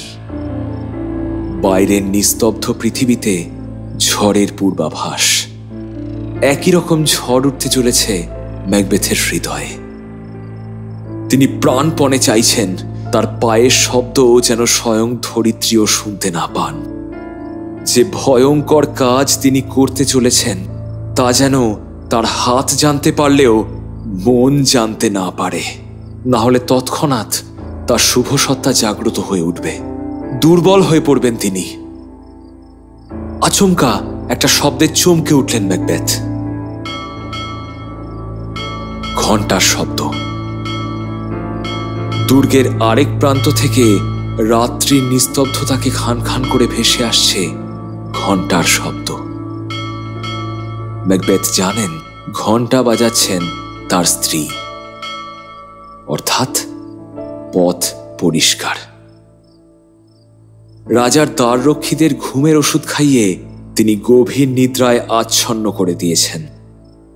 অরক্ষিত কক্ষে অসহায় অবস্থায় রয়েছেন নিদ্রিত ডানকান। তিনি জানেনও না কি ঘটতে চলেছে। মন শক্ত করে টান টান হয়ে দাঁড়ালেন ম্যাকবেথ। তারপর নিজের মনেই বললেন, এবার আমাকে যেতে হবে। ওই ঘন্টা আমায় ডাকছে। শুধু আমাকে নয়, আপনাকেও ডাকছে মহারাজ। তবে কোথায় জানি না, হয়তো স্বর্গে কিংবা নরকে।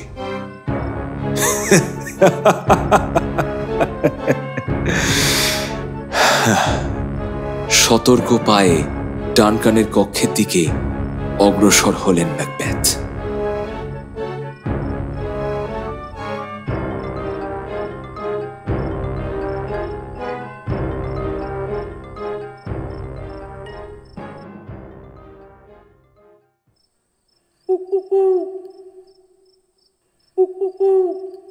নিস্তব্ধ রাতের বুকে সহসা প্যাঁচার কর্কশ চিৎকারে চমকে উঠলেন লেডি ম্যাকবেথ। খানিক অন্যমনস্ক ছিলেন বলেই হয়তো এতখানি চমকে উঠলেন তিনি। মনের গভীরে তীব্র এক উৎকণ্ঠা। ম্যাকবেথ কি তাঁর কাজে সফল হলেন, নাকি এত সময় কেন লাগছে? দুর্গের নিচের প্রাঙ্গণে অস্থিরভাবে পায়চারি করতে করতে এসব কথাই ভাবছিলেন তিনি। দ্বাররক্ষীদের পানিয়ে তো বেশ কড়াকড়ি ঘুমের ওষুধ দিয়েছেন তিনি। সেই ওষুধের প্রভাবে তো ওদের একেবারে মরার মতো ঘুমিয়ে থাকার কথা। কিন্তু তবুও লেডি ম্যাকবেথ কিছুতেই শান্ত হতে পারছেন না। নিজের মনেই তিনি বলে উঠলেন, আচ্ছা, যদি কোনোভাবে ওরা ওই ওষুধ খেয়ে ঘুমিয়ে না পড়ে, যদি হঠাৎ জেগে ওঠে আর ম্যাকবেথকে ধরে ফেলে, সর্বনাশ, তাহলে তো সব শেষ। এমন সময় তার মনে হলো তিনি যেন দূর থেকে ম্যাকবেথের কণ্ঠস্বর শুনতে পেলেন। ম্যাকবেথ চিৎকার করে বলছেন, কে কে ওখানে? না, নিশ্চয়ই সবাই জেগে গেছে আর ম্যাকবেথকে ধরে ফেলেছে। তাহলে কি ম্যাকবেথ কাজটা করতে পারেননি? কিন্তু লেডি ম্যাকবেথ তো দ্বাররক্ষীদের ঘুম পাড়িয়ে তাদের ছুরিগুলোই ম্যাকবেথের জন্য প্রস্তুত করে রেখে এসেছিলেন। সেগুলো নিতে তো ম্যাকবেথের ভুল হবার কথা নয়। একটা করুণ আক্ষেপ লেডি ম্যাকবেথকে চেপে ধরল। তিনি ভাবলেন, কেন যে আমি ওকে এই কাজটা করতে জোর করলাম? আমি তো জানি উনি ভালো মনের মানুষ, এই কাজ তার দ্বারা কখনোই হবে না। ইস, আমি এর কি করলাম? এর থেকে কাজটা আমি নিজেই করলে ভালো করতাম। শুধু যদি মহারাজ ডানকানকে আমার বাবার মতো দেখতে না হতো, তাহলে আর কোনো সমস্যা ছিল না। তাহলে এই কাজটা আমি করতে পারতাম। ভাবনায় ছেদ পড়ল। বারান্দার অন্ধকার কোণায় সিঁড়ি বেয়ে নিচে নেমে আসছে কেউ। কে আসছে? মূর্তিটা সিঁড়ি বেয়ে নেমে উঠোনে পা রাখতেই তাকে চিনতে পারলেন লেডি ম্যাকবেথ। মানুষটা আর কেউ নয়, তার স্বামী ম্যাকবেথ। তার চোখে এক বিষাদগ্রস্ত উদ্ভ্রান্ত দৃষ্টি, হাতে ধরা দুটো গভীরভাবে রক্তাক্ত ছুরি, তার থেকে এখনো ঝরে পড়ছে টাটকা তাজা রক্ত। তুমি এসেছো? ম্যাকবেথ চাপা কম্পিত গলায় বললেন, আমি আমি আমি কাজটা করে এসেছি। আচ্ছা, কিসের শব্দ হচ্ছিল বলো তো? শব্দ? হ্যাঁ, আমি তো পেঁচার ডাক আর ঝিঝির ডাক শুনেছি, আর তো কিছু শুনিনি। তুমি কার সাথে কথা বলছিলে? কথা? কখন?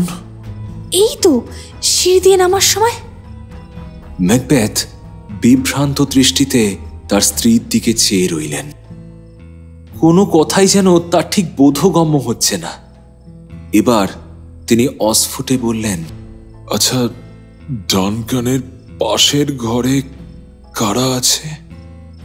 লেডি ম্যাকবেথ খানিক ভেবে বললেন, রাজকুমার ম্যালকম আর ডোনাল্ড বেইন। কেন বলো তো? ম্যাকবেথ তার স্ত্রীর প্রশ্নের কোনো উত্তর দিলেন না। নিজের রক্তাক্ত হাত আর ছুরির দিকে তাকিয়ে বললেন, দেখো দেখো, কি বিভৎস দৃশ্য দেখো দেখো। It is a sorry sight. It is a sorry sight. Lady Macbeth দৃঢ় কণ্ঠে বললেন, বোকার মতো কথা বলো না। কিন্তু তুমি ছুরিগুলো হাতে করে কেন নিয়ে এসেছো? ওগুলো তো ওই ঘুমন্ত দ্বার রক্ষীদের পাশে ফেলে রেখে আসতে হতো। ম্যাকবেথের যেন কোনো কথাতেই কোনো ভ্রুক্ষেপ নেই। তিনি বলে চললেন, ওই ওই ওদের মধ্যেই, ম্যালকম আর ডোনাল্ড বেনের মধ্যেই কেউ একজন ঘুমের মধ্যে হেসে উঠল, আর একজন ঘুমের ঘরেই খুন খুন বলে চেঁচিয়ে উঠল। আমি পাশের ঘর থেকে সবকিছু শুনতে পাচ্ছিলাম। ওরা দুজনেই জেগে উঠল। তারপর পরস্পরকে আশ্বস্ত করে প্রার্থনা করতে শুরু করলো। আমার কাজ ততক্ষণে হয়ে গেছে। এই হাতে ধরা ছুরি অসহায় বৃদ্ধ মহারাজের হৃৎপিণ্ড আর কণ্ঠনালী ফোড় করে দিয়েছে। ওরা প্রার্থনা শেষে বলল, ঈশ্বর সকলের মঙ্গল করুন। আমিও ওদের কথা শুনে বলতে গেলাম, ঈশ্বর আমাকে রক্ষা করুন। কিন্তু কিন্তু পারলাম না। আরে তুমি এসব এভাবে কেন ভাবছো? কেন আমি প্রার্থনা করতে পারলাম না? বলো বলো, কেন আমি প্রার্থনা করতে পারলাম না? কেন পারলাম না? আমার তো সবচেয়ে বেশি ঈশ্বরের আশীর্বাদের প্রয়োজন ছিল, অথচ আমার গলা যেন বুঝে গেল। আরে যা হয়ে গেছে সেসব নিয়ে এভাবে ভাবা বন্ধ করো মাই লর্ড। তোমার মাথা খারাপ হয়ে যাবে তো এবার। আমার মনে হলো আমি যেন কার একটা কণ্ঠস্বর শুনতে পেলাম। না, ওই রাজপুত্রদের কারোর গলা নয়, কিন্তু ওরা ততক্ষণে শুয়ে পড়েছে। আবার সে এক অতীন্দ্রিয় কণ্ঠস্বর। সেই কণ্ঠ যেন বলে উঠল, ঘুম আসবে না, আর ঘুম আসবে না। ম্যাকবেথ ঘুমকে হত্যা করেছে।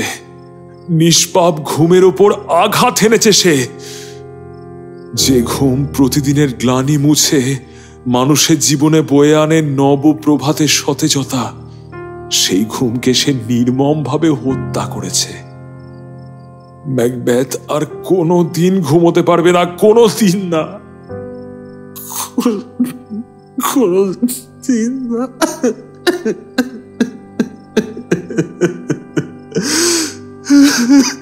কান্নায় ভেঙে পড়লেন ম্যাকবেথ। লেডি ম্যাকবেথ কোনো মতে তাকে শান্ত করার চেষ্টা করতে লাগলেন। স্বামীকে কাছে টেনে নিয়ে কোমল কণ্ঠে বললেন, শোনো শোনো, এমন করো না, এমন করো না, শোনো আমার কথা, শোনো আমার কথা, শোনো। কেউ কিচ্ছু বলেনি গো, কেউ কিচ্ছু বলেনি। উত্তেজনার বশে তুমি ভুল শুনেছ। যাও যাও, জল দিয়ে হাতটা ভালো করে ধুয়ে আসো তো, যাও। তবে তার আগে এই ছুরি দুটো নিয়ে গিয়ে ওই দ্বাররক্ষীদের কাছে রেখে এসো, যাও। আর ঘুমন্ত দুজনের চোখে মুখে সামান্য রক্ত ছিটিয়ে দিয়ে এসো। কোনো চিন্তা নেই, যাও, ওরা তাতে জেগে উঠবে না, যাও যাও। ম্যাকবেথ যেন আঁতকে উঠলেন, বললেন, না না না না, আমি আর কিছুতেই ওখানে ফিরে যাব না, যাব না। যে কাজ আমি করেছি তা ভেবেই এখন আমার ভয় করছে, ভয় করছে, আমার ভয় করছে। আমি যাব না। লেডি ম্যাকবেথ এবার বেশ বিরক্ত বোধ করলেন। তিনি বললেন, আহা, তোমাকে দিয়ে যদি একটা কাজ ঠিক করে হয়, দাও, ওগুলো আমাকে দাও। যা করার আমিই করে আসছি। চুপচাপ গিয়ে হাত ধুয়ে নাও। আর হ্যাঁ, বেশি আওয়াজ করো না। সবাই জেগে গেলে শেষে প্রাণটাই আমাদের খোয়াতে হবে, আর সিংহাসন তো অধরাই থেকে যাবে। যাও। লেডি ম্যাকবেথ চলে যেতেই ম্যাকবেথ শুনতে পেলেন দুর্গের দক্ষিণ দুয়ারে করাঘাতের শব্দ। এখন কে এসেছে? আর সেই শব্দে তিনি এমন চমকেই বা উঠলেন কেন? কেন তিনি এমন উদ্ভ্রান্ত হয়ে আছেন? আরো একবার নিজের রক্তাক্ত হাতের দিকে তাকালেন ম্যাকবেথ। তারপর আক্ষেপের স্বরে বলে উঠলেন, এ হাত কি কোনোদিন পরিষ্কার হবে? হবে। সারা ব্রহ্মাণ্ডের সমস্ত মহাসমুদ্রে জল এনে দিলেও এ রক্তের দাগ উঠবে না, উঠবে না। বরং হরিদ্রাভ সমুদ্রের জল রক্তের বর্ণ ধারণ করবে। খুব দ্রুতই কাজ সেরে ফিরে এলেন লেডি ম্যাকবেথ। বললেন, দেখো, আমার হাতেও তোমার মতন রং ধরেছে, অথচ আমি তো তোমার মতো ভেঙে পড়িনি। এত স্বচ্ছ হৃদয় নিয়ে পৃথিবীতে বাঁচা যায় না মাই লর্ড। কি আছে এতে? কি এমন আছে বলো? এই তো দেখো, সামান্য একটু জল ঢাললেই রক্তের রং দাগ সব ধুয়ে যাবে, সব। আর একই সাথে ধুয়ে যাবে আমাদের সমস্ত অপরাধের শেষ প্রমাণ। দুজনে হাত ধুচ্ছেন, ঠিক তখনই আবারও সিংহদুয়ারে করাঘাতের শব্দ শোনা গেল। দুজনে সচকিত হয়ে উঠলেন। লেডি ম্যাকবেথ স্বামীকে বললেন, এক্ষুনি ঘরে চলে যাও, গিয়ে এক্ষুনি তোমার রাতের পোশাকটা পরে নাও। আরে বাবা, দাঁড়িয়ে থেকো না, যাও, আমি আসছি, যাও। আমার আজকের কৃতকর্ম যদি আমার স্মৃতি থেকে চিরতরে মুছে ফেলতে পারতাম, যদি মুছে ফেলতে পারতাম।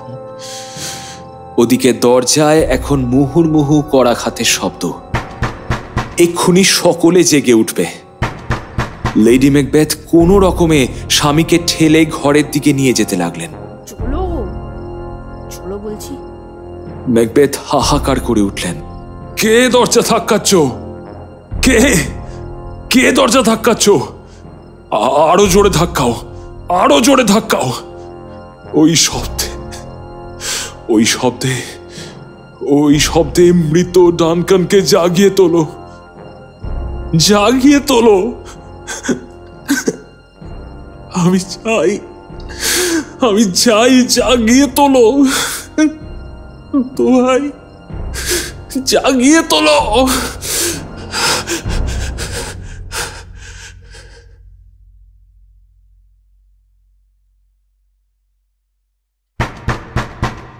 দুর্গের দক্ষিণ প্রান্তের সিংহদুয়ারে করাঘাতের শব্দ বারবার শোনা যাচ্ছে, কিন্তু দুর্গের ভেতর থেকে কেউ যে গিয়ে দরজা খুলবে তা আর হচ্ছে না। আসলে গত রাতের উত্তেজনা ও স্ফূর্তিতে সকলেরই পেটে পানীয়ের পরিমাণ মাত্রাতিরিক্ত বেশি পড়েছে, ফলে এখনো তাদের খোয়ারি ভাঙেনি। অবশেষে একজন দৌবারিককে দেখা গেল। তার চেহারায় এখনো নেশার ছাপ স্পষ্ট, চোখের দৃষ্টি ঘোলাটে, পায়ের পদক্ষেপ অশক্ত। বারান্দার সিঁড়ি দিয়ে নামতে নামতে সে বলে উঠল, কে কে দরজা ধাক্কাচ্ছ বাবা? আমি কি ঠিক শুনছি? ঠিক শুনছি তো? হ্যাঁ, ঠিক শুনছি।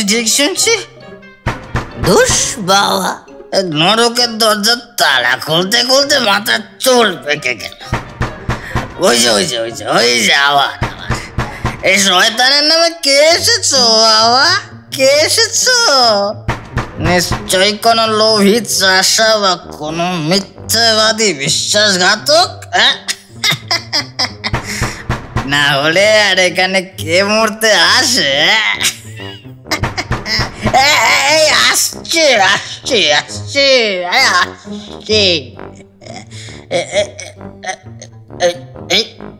এই চাবিটা কোথায় রাখলাম? চাবিটা কোমরের পকেটে তো বাঁধা ছিল, কোথায় গেল? যা।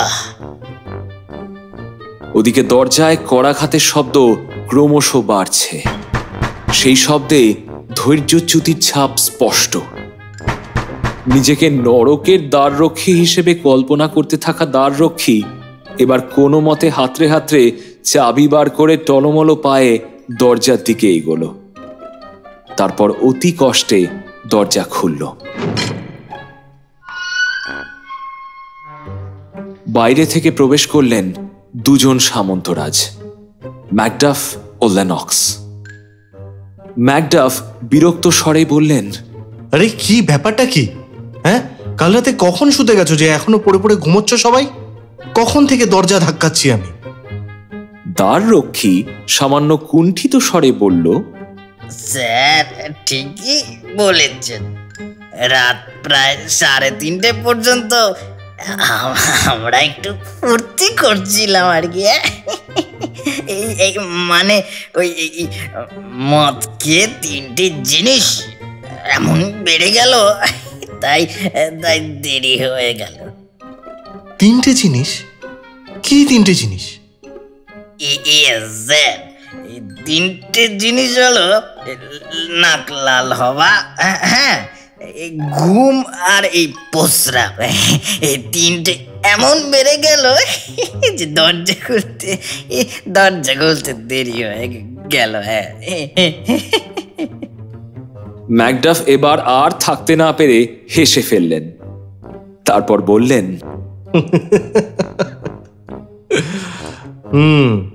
বুঝলাম। এবার বলো তো, তোমার মনিব উঠেছেন? দ্বাররক্ষী আর কিছু বলার আগেই ম্যাকবেথ বেরিয়ে এলেন দুর্গের প্রাঙ্গণে। তার পরনে রাত পোশাক। তিনি বললেন, সুপ্রভাত বন্ধুরা। সুপ্রভাত। মহারাজের ঘুম ভেঙেছে নাকি? না, এখনো তো ওঠেননি। উনি আমাকে বলেছিলেন সকালে এসে ওকে সময় ডেকে দিতে। আমি সেই ভোরবেলা থেকেই এসে দরজায় কড়া নাড়ছি, কিন্তু তাও বোধহয় দেরি হয়ে গেল। চলো, আমি তোমাকে মহারাজের কাছে নিয়ে যাচ্ছি, এসো। সকলে প্রাঙ্গণ পেরিয়ে দুর্গের বারান্দার এক প্রান্তে সিঁড়ি বেয়ে উঠতে লাগলেন। ম্যাকডাফ বললেন, গতকালের রাতটা কেমন যেন অস্বাভাবিক ছিল জানো। আমরা যেখানে শুয়েছিলাম সে ঘরের ঝড়ের দাপটে চিমনিটাও ভেঙে যায়। বাতাসের মধ্যে সে এক গোঙানির মতো গর্জন। সারা রাত কোনো এক রাত জাগা পাখির কর্কশ ডাক শুনেছি। কেউ কেউ তো বলছিল নাকি ভূকম্পনও টের পেয়েছে। ম্যাকবেথ যথাসম্ভব স্বাভাবিক কণ্ঠে বললেন, হ্যাঁ, গতকাল বেশ ঝড় হয়েছে ঠিকই, তবে আমি এতটাই ক্লান্ত ছিলাম যে একেবারে মৃতবৎ ঘুমিয়েছি। ঝড়ের প্রাবল্য সেভাবে টের পাইনি। ওই যে ওই দিকে দরজা, ওই যে ওইখানে। ডানকানের কক্ষের কাছাকাছি এসে দরজা দেখিয়ে দিলেন ম্যাকবেথ। ম্যাকডাফ দরজায় মৃদু করাঘাত করে কক্ষে প্রবেশ করলেন। ম্যাকবেথ আর লেনক্স কথাবার্তা বলতে লাগলেন। লেনক্স বললেন তাদের সঙ্গী এক বৃদ্ধ সৈনিক নাকি বলছিলেন ওই রাত জাগা পাখির কর্কশ ডাক শুনলে অমঙ্গল হয়। ম্যাকবেথ মনে মনে ভাবছেন লেনক্সের কথার কি উত্তর দেবেন। ঠিক সেই মুহূর্তে ডানকানের শয়নকক্ষ থেকে প্রায় ছিটকে বেরিয়ে এলেন ম্যাকডাফ। তার চোখে মুখে বিভ্রান্তি ও ত্রাসের ছাপ স্পষ্ট। ম্যাকবেথ বুঝলেন তার কাঙ্ক্ষিত মুহূর্ত উপস্থিত। এবার শুধু তাকে নিখুঁতভাবে অভিনয় করে যেতে হবে, যাতে কেউ তাকে সন্দেহ না করে। ম্যাকডাফ আতঙ্কের স্বরে বলে উঠলেন, আমি কি দেখলাম? আমি কি দেখলাম? এই কি অনার সৃষ্টি দেখতে হলো আমার? এই কি অনার সৃষ্টি দেখতে হলো? আমি কি দেখলাম? হে ঈশ্বর, আমি কি দেখলাম? কি হয়েছে? ম্যাকডাফ কোনো মতে বললেন, যা হয়েছে তা আমি মুখে বলে বোঝাতে পারবো না। মিত্র, তুমি যাও নিজের চোখে দেখে এসো। তুমি নিজের চোখে দেখে এসো। যা দেখবে তারপর তুমিও নিজের মধ্যে থাকতে পারবে না তুমি নিজের মধ্যে থাকতে। ঈশ্বর, এই কি হয়ে গেল? এই কি হলো? খুন হয়েছে, খুন।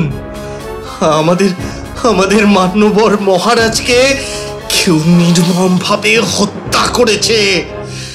জাগাও সবাইকে, জাগাও, তোমরা জাগাও। চারিদিকে শোরগোল পড়ে গেল। ভৃত্যরা ছুটে গিয়ে মুহুর্মুহু ঘণ্টা বাজিয়ে দুর্গের সকলকে ডাকতে লাগলো। চারপাশ থেকে শান্ত্রী, অমাত্য, অনুচরবর্গ সকলে ছুটে এলেন। এই হইচইতে কক্ষের আরেক প্রান্তে মাদকাচ্ছন্ন হয়ে থাকা দুই দ্বাররক্ষীর ঘুম ভাঙল। অবাক বিস্ময়ে তারা দেখল তাদের দুজনের ছুরিকাই রক্ত রঞ্জিত। রক্তের গাঢ় দাগ লেগে আছে তাদের হাতে, চোখে, মুখে, পোশাকে। ইতিমধ্যেই ম্যাকবেথ সহ বেশ কিছু সৈনিক এসে দাঁড়িয়েছে তাদের সামনে।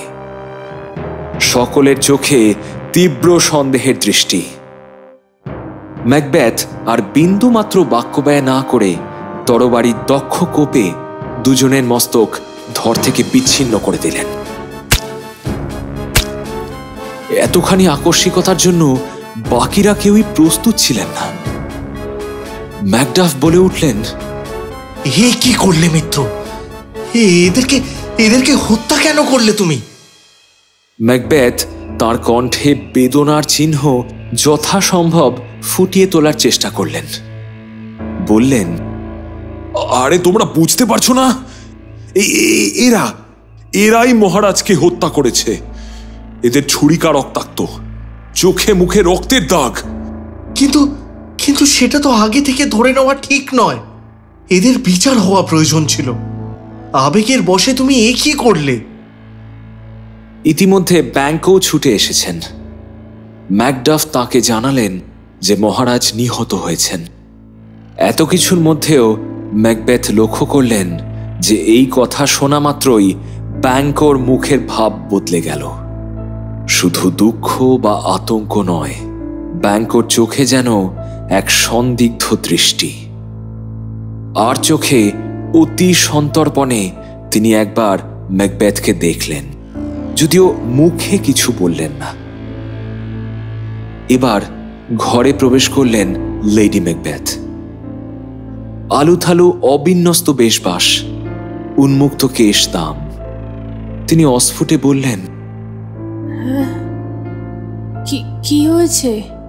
এত হট্টগোল কিসের? ইমতাবস্থায় পরিস্থিতির দায়িত্ব নিলেন ব্যাংকো। তিনি এগিয়ে এসে যথাসম্ভব নম্র কণ্ঠে লেডি ম্যাকবেথকে বললেন, মাননীয়া, এখানে যা ঘটেছে তা আপনি সহ্য করতে পারবেন না, তবুও আপনাকে বলছি, আমাদের মহামান্য মহারাজ ডানকান কোনো এক অজ্ঞাত আততায়ীর হাতে নিহত হয়েছেন। কি কি বলছেন মিত্র ব্যাংকো? আমাদের বাড়িতে রাজহত্যা? হ্যাঁ, আপনি ঠিক বলছেন তো? কি কি বলছেন আপনি এসব কথা? সে কি শুনলাম, এ কি শুনছি? হে ঈশ্বর! কান্নায় ভেঙে পড়লেন লেডি ম্যাকবেথ।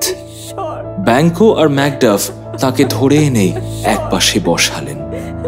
রাজকুমার ম্যালকম ও ডনাল্ড এসে সব শুনে স্তম্ভিত হয়ে গেলেন। তাদের পিতার মতো দয়ালু অমায়িক দেশনায়ক পৃথিবীর ইতিহাসে বিরল, আর তাকেই কিনা এমন নির্মমভাবে কোনো এক অজ্ঞাত হত্যাকারীর হাতে প্রাণ দিতে হলো। যদিও অনেকেই বলছেন যে পিতার দ্বাররক্ষীরাই তাকে হত্যা করেছে, কিন্তু তা কোনোভাবেই বিশ্বাসযোগ্য নয়। এই দুজন রক্ষী অত্যন্ত বিশ্বস্ত এবং পুরনো লোক ছিল। তাছাড়া মহারাজকে হত্যা করে তাদের কি লাভ? মনের মধ্যে সন্দেহের উদ্রেক হলেও এমতাবস্থায় কেউ কোনো কথা বলতে পারলেন না। ওদিকে লেডি ম্যাকবেথ কাঁদতে কাঁদতে জ্ঞান হারিয়েছেন। ভৃত্যরা তাকে ধরাধরি করে শয়নকক্ষে নিয়ে গেলেন। ডানকানের ক্ষতবিক্ষত রক্তস্নাত দেহ সকলে ধরাধরি করে নিয়ে যাবার পর শূন্য ঘরের মাঝখানে দাঁড়িয়ে রইলেন দুই রাজপুত্র, ম্যালকম এবং ডনাল্ড বেইন। ম্যালকম চাপা স্বরে বললেন, ভাই, আমরা এভাবে মৌন হয়ে দাঁড়িয়ে রইলাম কেন? আমাদের পিতা এইভাবে নিহত হয়েছেন, আমাদেরই তো পরিস্থিতির দায়িত্ব নেওয়া উচিত ছিল। সেখানে আমরা কেন কোনো কথা না বলে চুপচাপ দাঁড়িয়ে এই করুণ দৃশ্য দেখে গেলাম? ডনাল্ড বেইন মাথা নেড়ে বললেন, আমরা সঠিক কাজ করেছি দাদা। রাজকার্যে এমনিতেই কাছের মানুষের অতিরিক্ত সন্দেহের দৃষ্টিতে দেখা হয়। কথায় আছে, the near in blood, the near bloody. রক্তের সম্পর্কে সবচেয়ে কাছের মানুষই সর্বনাশ করে। ভেবে দেখো, সকলে কিন্তু বিনা বাক্যবায় সন্দেহ করবে যে আমরাই ক্ষমতার লোভে আমাদের পিতাকে খুন করেছি, কারণ আমরা ঠিক তার পাশের কক্ষে শয়ন করেছিলাম। আমরা যতই সত্যি কথা বলি, কেউ বিশ্বাস করবে না। তবে আমরা এখন কি করব? চলো, পরিস্থিতি আরো কঠিন হওয়ার আগেই আমরা এখান থেকে পালাই। পালাবো? তাহলে তো লোকে আরো নিশ্চিতভাবে সন্দেহ করবে। বলবে, দেখো, পিতার রক্তের স্রোত ঠান্ডা হওয়ার আগেই পিতৃহন্তা পুত্ররা পলায়ন করে প্রাণ বাঁচিয়েছে। আমরা এখানে থাকলে কেউ সন্দেহ করবে না ভেবেছ? আমি ইতিমধ্যেই অনেকের চোখে সন্দেহের মেঘ জমতে দেখেছি। আমার কথা শোনো, এখন চলো আমরা কোথাও পালিয়ে যাই, পরে পরিস্থিতি স্বাভাবিক হলে ফিরে আসব। কিন্তু আমি যে যুবরাজ, আমাকে তো রাজকার্যের দায়িত্ব নিতে হবে। আরে বাবা, সেটা হলেই তো আরো বিপদ বাড়বে। বরং যদি আপাতত রাজ্যের মায়া ত্যাগ করতে পারো, তবে সন্দেহের বোঝা একটু হলেও কমবে। আর দূর থেকে আমরা সঠিক হত্যাকারীকে হয়তো সহজেই চিহ্নিত করতে পারবো। বেশ, তবে তাই হোক। আমি তবে ইংল্যান্ড যাব। ইংল্যান্ডের রাজা বাবার বন্ধু, তিনি নিশ্চয়ই আমাকে আশ্রয় দেবেন। আর আমি যাব আয়ারল্যান্ড। আপাতত আমরা দুই ভাই আলাদা থাকলেই সেটা আমাদের পক্ষে নিরাপদ হবে। চল, তাহলে আর এক মুহূর্ত দেরি নয়। ঘোড়া তৈরি আছে, কাউকে কিচ্ছু বলার প্রয়োজন নেই। কোনো রকম কোনো বিদায় সম্ভাষণের প্রয়োজন নেই। চল। দুই ভাই চুপি সারে ঘর থেকে বেরিয়ে গেলেন।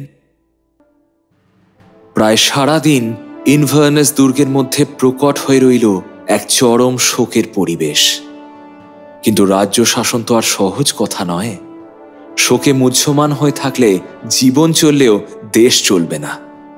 তার উপরে সেখানে আবার অরাজকতার পরিস্থিতি সৃষ্টি হয়েছে। সন্ধ্যার সময় ম্যাকবেথ, ব্যাংকো এবং ম্যাকডাফ সহ অন্যান্য রাজ অমাত্যরা একটি আলোচনা সভা করবেন বলে স্থির করলেন। সান্ধ্যকালীন সেই আলোচনা সভায় ঠিক হল অতি শীঘ্র নতুন সম্রাট নির্বাচন করতে হবে। যদিও রাজপরিবারের আইন অনুসারে প্রিন্স অফ কাম্বারল্যান্ড যুবরাজ ম্যালকমেরই রাজা হবার কথা ছিল, কিন্তু তিনি ও তার ভ্রাতা ডনালবেইন দুজনেই নিরুদ্দেশ। অনেক খুঁজেও তাদের পাওয়া যায়নি। সকলে দৃঢ়ভাবে সন্দেহ করছেন যে এই পুত্রদ্বয়ই পিতৃহন্তা, তাই সকলের অলক্ষ্যে তারা দেশ ছেড়ে পলায়ন করেছেন। আলোচনা শেষে স্থির হল অমাত্যদের মধ্যে সবচেয়ে যোগ্য এবং বিচক্ষণ ব্যক্তি হলেন স্বয়ং ম্যাকবেথ, তাই তাঁকেই পরবর্তী সম্রাট হিসেবে নির্বাচন করা হবে। পরের দিন স্কোন নামক পবিত্র ভূমিতে নতুন সম্রাটের রাজ্যাভিষেক হবে। সকলে এই প্রস্তাব সানন্দে মেনে নিলেও ম্যাকডাফ মনে মনে সন্তুষ্ট হতে পারলেন না। তিনি যদিও মুখে কিচ্ছু প্রকাশ করলেন না, শুধু বিনীতভাবে জানালেন যে বিশেষ কারণে তাকে তার সামন্তরাজ্য ফাইফে ফিরে যেতে হবে, তাই তিনি নতুন সম্রাটের অভিষেকে থাকতে পারবেন না।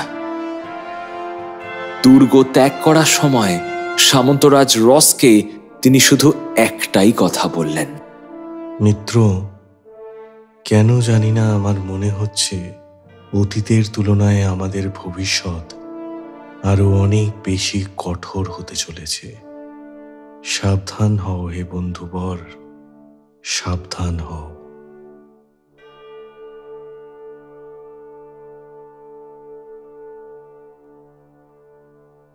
এরপর দুদিন কেটে গেছে। ম্যাকবেথকে ইতিমধ্যেই রাজপদে অভিষিক্ত করা হয়েছে। রাজ্যের সর্বত্র যেমন বৃদ্ধ সম্রাটের মৃত্যুতে বিষাদের ছায়া, ঠিক তেমনি নবীন সম্রাটের রাজ্যাভিষেকের আনন্দ। সকালের নরম রোদ এসে পড়েছে ম্যাকবেথের নতুন রাজদুর্গ ফোরেসের বারান্দায়। সেই নরম রোদ গায়ে মেখে পায়চারি করছিলেন ব্যাংকো। তার চোখ মুখ দুশ্চিন্তাগ্রস্ত। মহারাজ ডানকানের মৃত্যুর ঘটনাটা তার মনে গভীর প্রভাব ফেলেছে। চতুর্পার্শ্বে শান্তি বেষ্টিত হয়ে সুরক্ষিত দুর্গের অভ্যন্তরে মহারাজ বিশ্রাম নিচ্ছিলেন। সেই দুর্গে বাইরের লোক কিভাবে প্রবেশ করতে পারে? কেউ কোনো কথা না বললেও নিঃসন্দেহে এই কাজ করেছে ভিতরেরই কোনো লোক, কোনো তথাকথিত বিশ্বস্ত লোক। আর সেই লোক কেবলমাত্র একজনই হতে পারে। নিজের মনেই ব্যাংকো ভাবলেন, তুমি তবে সবই পেলে, রাজত্ব, কডারের সামন্ত রাজত্ব, গ্লামসের অধিকার, সব ঠিক যেমন সেই দিন ডাকিনী বোন ভবিষ্যৎবাণী করেছিল। আর আমি নিশ্চিত এইসব পেতে তুমি ওই জঘন্য কাজ করেছো ম্যাকবেথ। কিন্তু হায়, আমি কোনোভাবেই তা প্রমাণ করতে পারবো না। আমি শুধু ভাবছি, ওই বোনেরা তো বলেছিল যে আমি কোনোদিন রাজা হব না, কিন্তু আমার সন্তানেরা এবং তাদের সন্তানেরা রাজা হবে। তোমার ক্ষেত্রে যদি ভবিষ্যৎবাণী সত্যি হয়ে থাকে, তবে কি আমার ক্ষেত্রেও হবে? অলিন্দের অপর প্রান্তে পায়ের শব্দ পেয়ে সচকিত হয়ে উঠলেন ব্যাংকো। দেখলেন ম্যাকবেথ এগিয়ে আসছেন তাঁরই দিকে। নবীন সম্রাট ম্যাকবেথ বলে উঠলেন, সুপ্রভাত মিত্র ব্যাংকো। সুপ্রভাত মিত্র ম্যাক। কথার মাঝেই নিজের ভুল বুঝতে পেরে থেমে গেলেন ব্যাংকো। তারপর অপ্রস্তুতভাবে বললেন, মার্জনা করবেন, ভুল হয়ে গেছে। আপনি তো এখন সম্রাট। সুপ্রভাত ইওর ম্যাজেস্টি।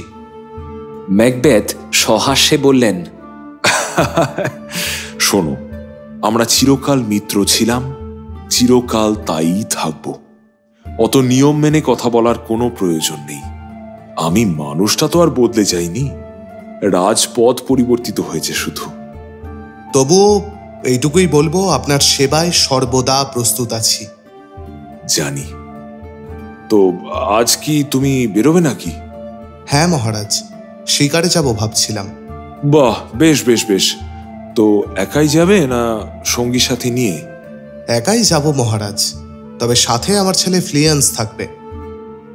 তোমার সাথে কিছু জরুরি আলোচনা ছিল। যাই হোক, আজ তবে থাক, কালকে বলবো। আজ তুমি বরং শিকার সেরেই এসো। তো অনেক দূরে যাবে নাকি? মোটামুটি যতদূর গিয়ে নৈশাহারের আগে ফেরত আসতে পারবো ততদূরই যাব। তবে ফিরতে ফিরতে অন্ধকার নেমে যাবে। দেখো, বেশি দেরি করো না যেন। আজ আমাদের ভোজ সভা আছে, মনে আছে তো? রাজা হবার পর আমার প্রথম ওয়েলকাম ফিস্ট, ওটা কিন্তু মিস করো না। ব্যাংকো হেসে বললেন, নিশ্চিন্ত থাকুন মাই লর্ড, আজকের ভোজসভা আমি কোনোভাবেই মিস করব না। ম্যাকবেথ এবার বললেন, তুমি নিশ্চয়ই শুনেছ যে আমাদের দুই রাজকুমার ম্যালকম আর ডোনাল্ড কাউকে কিচ্ছু না জানিয়ে দেশ ছেড়ে পালিয়েছেন। খবর পেয়েছি একজন গেছেন ইংল্যান্ড, আরেকজন গেছেন আয়ারল্যান্ডে। এখন তো স্পষ্টই বোঝা যাচ্ছে যে এরাই এদের পিতাকে হত্যা করেছে, আর এখন প্রাণের ভয়ে দেশান্তরী হয়েছে। যাকে তোমাকে আর বিলম্ব করাবো না, তুমি বরং রওনা হয়ে যাও। আমরা পরে কথা বলবো। আজ রাতে ভোজ সভায় দেখা হবে। যথা আজ্ঞা মহারাজ। ম্যাকবেথকে অভিবাদন জানিয়ে ব্যাংকো প্রস্থান করলেন। তার প্রস্থান পথের দিকে বেশ কিছুক্ষণ এক দৃষ্টে তাকিয়ে রইলেন ম্যাকবেথ। তার চোখে এক অদ্ভুত দৃষ্টি, মনের গভীরে ভাবনার ঢেউ। একজন ভৃত্যকে ডেকে তিনি বললেন, এই শোনো, বলছি সকলকে জানিয়ে দেবে যে আজ সন্ধে 7টা অবধি আমি সম্পূর্ণ একা থাকতে চাই, কারোর সাথে দেখা হবে না, ঠিক আছে? আর সেই লোক দুটো কি এসেছে? ভৃত্য জানালো তারা এসেছে। ম্যাকবেথ নির্দেশ দিলেন লোক দুটিকে তার কক্ষে নিয়ে আসতে। তারপর ফিরে এলেন নিজের কক্ষে। তার মনের মধ্যে ক্রমশ কুণ্ডলী পাকিয়ে উঠছে একটা ঝড়। এমনিতে সবকিছু ঠিকই ছিল, কিন্তু ব্যাংকোকে তার কেমন যেন ভয় করছে। তার ক্রমশ মনে হচ্ছে ব্যাংকো তাকে সন্দেহ করে। একমাত্র ব্যাংকোই সেই ব্যক্তি যে 3 ডাকিনীর ভবিষ্যৎবাণীর সময় সামনে উপস্থিত ছিল। পরপর 3টি ভবিষ্যৎবাণী ফলে যাওয়ায় আর কারণ না হোক, ব্যাংকোর সন্দেহ আরো দৃঢ় হবে। ব্যাংকো অত্যন্ত সৎ এবং দৃঢ় চরিত্রের একজন মানুষ, তাকে কিছুতেই দলে টানা সম্ভবপর হবে না। একই সাথে ওর যথেষ্ট ক্ষমতা আছে যে কোনো মুহূর্তে বিদ্রোহ করার।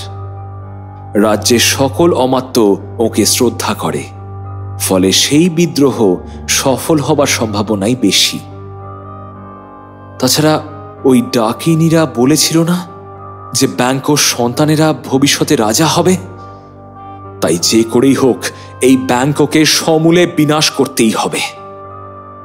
সাথে শেষ করতে হবে তার পুত্র ফ্লিয়ান্সকেও।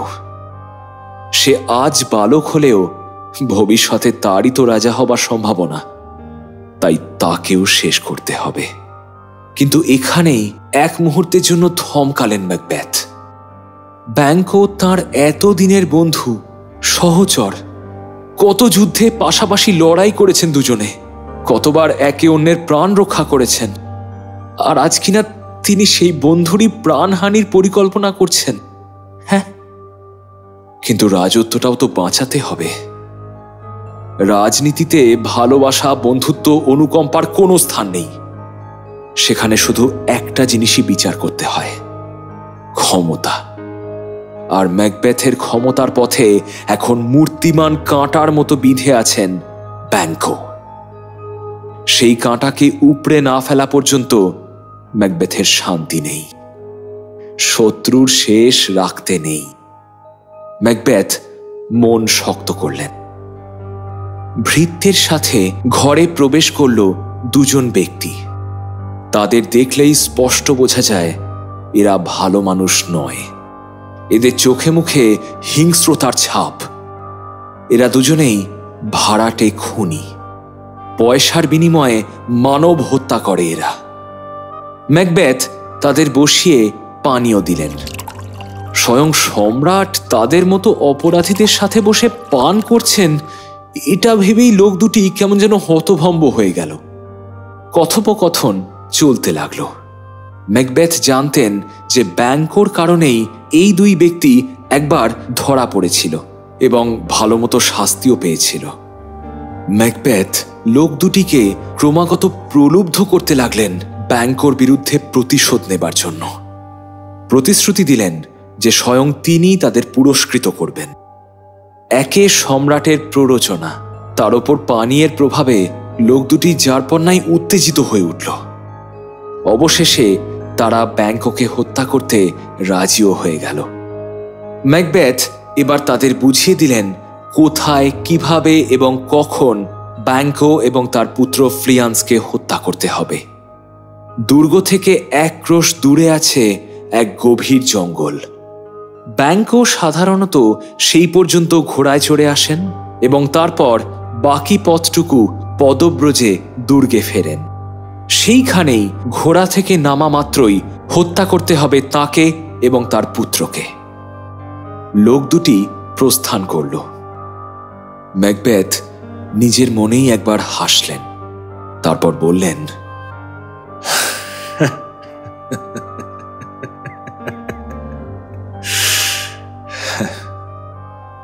ব্যাংকো, তোমার মতন মানুষের আত্মা তো মৃত্যুর পর স্বর্গেই যাবার কথা।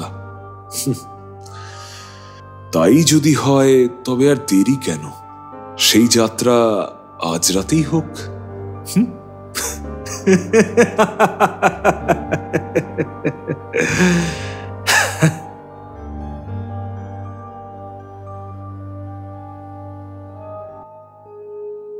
এর কিছুক্ষণ পরেই লেডি ম্যাকবেথ এসে তার স্বামীর খোঁজ করলেন। ম্যাকবেথ আজ সারা দিন একান্তে যাপন করতে চেয়েছেন ঠিকই, কিন্তু স্ত্রীর সাথে তো আর বিধিনিষেধ চলে না। তাই স্ত্রীর আগমনে তিনি একটুও বিরক্ত বোধ করলেন না। বিষণ্ণ হেসে বললেন, এসো, তোমার কথাই ভাবছিলাম। কি ব্যাপার বলো তো? তুমি এভাবে একা একা রয়েছো কেন? শুনলাম কারোর সাথে দেখা পর্যন্ত করছো না। কি হয়েছে তোমার? কি আর হবে বলো, শান্তি খুঁজছি বলতে পারো। মনটা কেমন যেন অস্থির হয়ে আছে। লেডি ম্যাকবেথ খানিক চুপ করে থেকে বললেন, জানি। প্রথমে ভেবেছিলাম রাজত্ব পেলে সবকিছু সুখের হবে, সবকিছু, আর কোনো চিন্তাই থাকবে না। অথচ আজ মনে হচ্ছে সব সুখ শান্তি যেন চিরতরে হারিয়ে গেছে।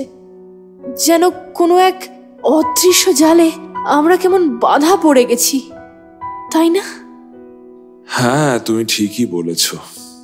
আসলে আমরা সংশয়ের এই সাপের মতো অস্তিত্বটাকে মারতে পারিনি, সেটাকে শুধুমাত্র আহত করেছি। ফলস্বরূপ সেটা আরো আষ্টে স্পৃষ্টে আমাদের জড়িয়ে ধরেছে। আমি আর আজকাল ঘুমোতে পারি না, জানো, ঘুমোতে পারি না। দু চোখের পাতা এক করলেই ভিড় করে দুঃস্বপ্নের দল। বুকের মধ্যে অনুভব করি কোনো এক অদৃশ্য বৃশ্চিকের পদচারণা। ডানকানই ভালো আছেন জানো তো। এখন ডানকান সবচেয়ে ভালো আছেন। রাজকার্যের নিষ্ঠুর বেদনাময় দুশ্চিন্তা থেকে তিনি চিরতরে মুক্তি পেয়ে গেছেন। যাগে, এইসব কথা বাদ দাও। আজ রাতটা অতিথিদের সামনে অন্তত এমন বিষণ্ণ হয়ে থেকো না। না না, তা থাকবো না। তুমি চিন্তা করো না। মনের ভাব মনে চেপে রাখতে আমি শিখে গেছি। সত্যি বলতে ব্যাংকো আর ফ্লিয়ান্সকে নিয়ে একটু ভাবনায় আছি। ওরা থাকতে আমার শান্তিতে থাকার উপায় নেই। আমাদের যা পাবার ছিল তা তো আমরা পেয়েই গেছি। ওদেরকে নিয়ে কেন এত মাথা ঘামাচ্ছ তুমি? ম্যাকবেথ বিচলিত কণ্ঠে বললেন, আরে তুমি বুঝতে পারছো না, ব্যাপারটা আর অত সরল নেই। এবার কিছু একটা ব্যবস্থা করতেই হবে। ম্যাকবেথের কণ্ঠস্বরে এমন কিছু ছিল যা শুনে সামান্য থমকে গেলেন লেডি ম্যাকবেথ। সন্দিগ্ধ কণ্ঠে জিজ্ঞাসা করলেন, ব্যবস্থা? কিসের ব্যবস্থা? কার ব্যবস্থা? ম্যাকবেথের মুখে একটা দুর্বোধ্য হাসি ফুটে উঠল। তিনি বললেন, ও কিছু না, এসব নিয়ে তুমি আর মাথা ঘামিও না। যখন অমানিসার আধার নেমে আসবে সমস্ত উপত্যকার বুকে, যখন নিশাচর পাখিদের কর্কশ চিৎকারে ভেসে যাবে চরাচর, ঠিক তখনই এক অদৃশ্য হাত এসে মুছে দেবে আমার সমস্ত ভয়, সমস্ত আশঙ্কা। তুমি অমন অবাক হয়ে কি দেখছো? আমার কথার অর্থ বড় দুর্বোধ্য লাগছে, তাই তো? শোনো, কোনো চিন্তা করো না, সব কিছু ঠিক হয়ে যাবে, সবকিছু। নাও এবার চলো তো, আমরা যাই। নৈশ ভোজের প্রস্তুতি কেমন হলো তা দেখে আসি। চলো, এসো। স্বামী স্ত্রী হাত ধরাধরি করে ঘর থেকে বেরিয়ে গেলেন। সূর্যাস্ত হয়েছে প্রায় ঘন্টা খানেক আগে। চারপাশে নেমে এসেছে রাত্রির অন্ধকারের চাদর। উপত্যকার বুকে আর কিছুই প্রায় দেখা যাচ্ছে না। ফরেস্ট রাজ দুর্গ থেকে ক্রোশ খানেক দূরে নিবিড় অরণ্যে নেমেছে দুর্ভেদ্য রাত্রি। ঝিঝি পোকা আর নিশাচর পাখির কলতানে প্রতি মুহূর্তে খান খান হয়ে যাচ্ছে অরণ্যের নৈঃশব্দ।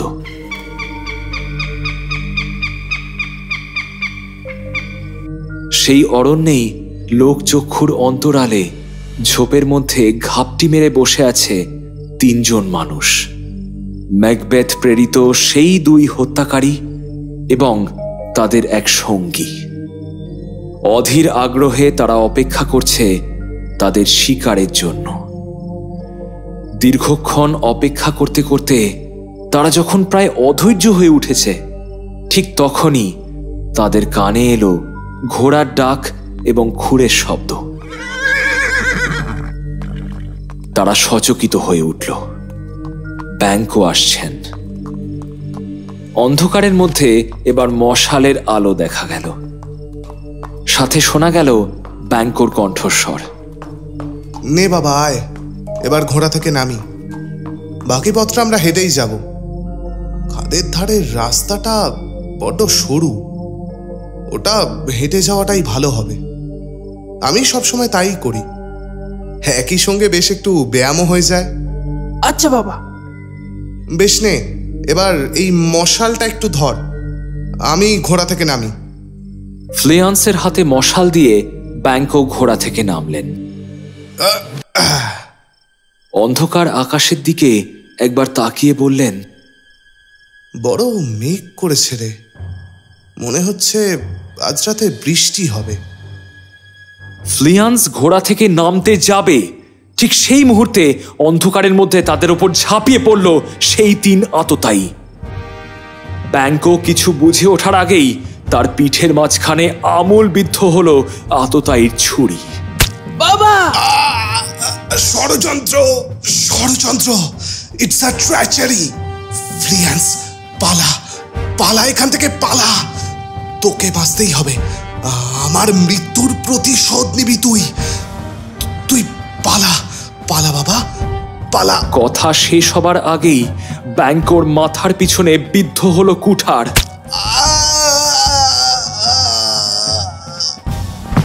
ব্যাংকোর মৃতদেহ মাটিতে লুটিয়ে পড়ল। ফ্লেয়ান্স ততক্ষণে তার ঘোড়া ছুটিয়ে দিয়েছে। প্রাণপণে তাড়া করেও হত্যাকারীরা তার নাগাল পেল না।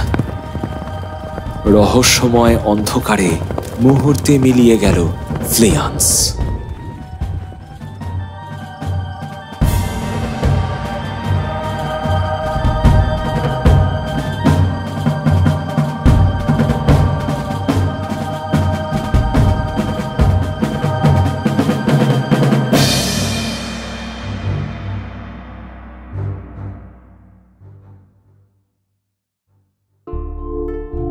শেষ হলো আমাদের বিশেষ নিবেদন উইলিয়াম শেক্সপিয়ারের নাটক ম্যাকবেথের প্রথম পর্ব। কাহিনীর অনুবাদ, অডিওরূপ, পর্ব পরিচালনা, প্রোডাকশন ও সাউন্ড ডিজাইন আমি শীর্ষেন্দু ভৌমিক, সহ পরিচালনা ও প্রযোজনা স্বাগতা সাহা ভৌমিক, পোস্টার ডিজাইন অভিব্রত সরকার। গল্পের সূত্রধর, গল্পের কথক, ম্যাকবেথ, ম্যালকম এবং বৃদ্ধ ডাক্তারের চরিত্রে আমি শীর্ষেন্দু। লেডি ম্যাকবেথ, দ্বিতীয় ডাকিনী, ফ্লিয়ান্স এবং ম্যাকডাফের শিশু সন্তানের চরিত্রে স্বাগতা।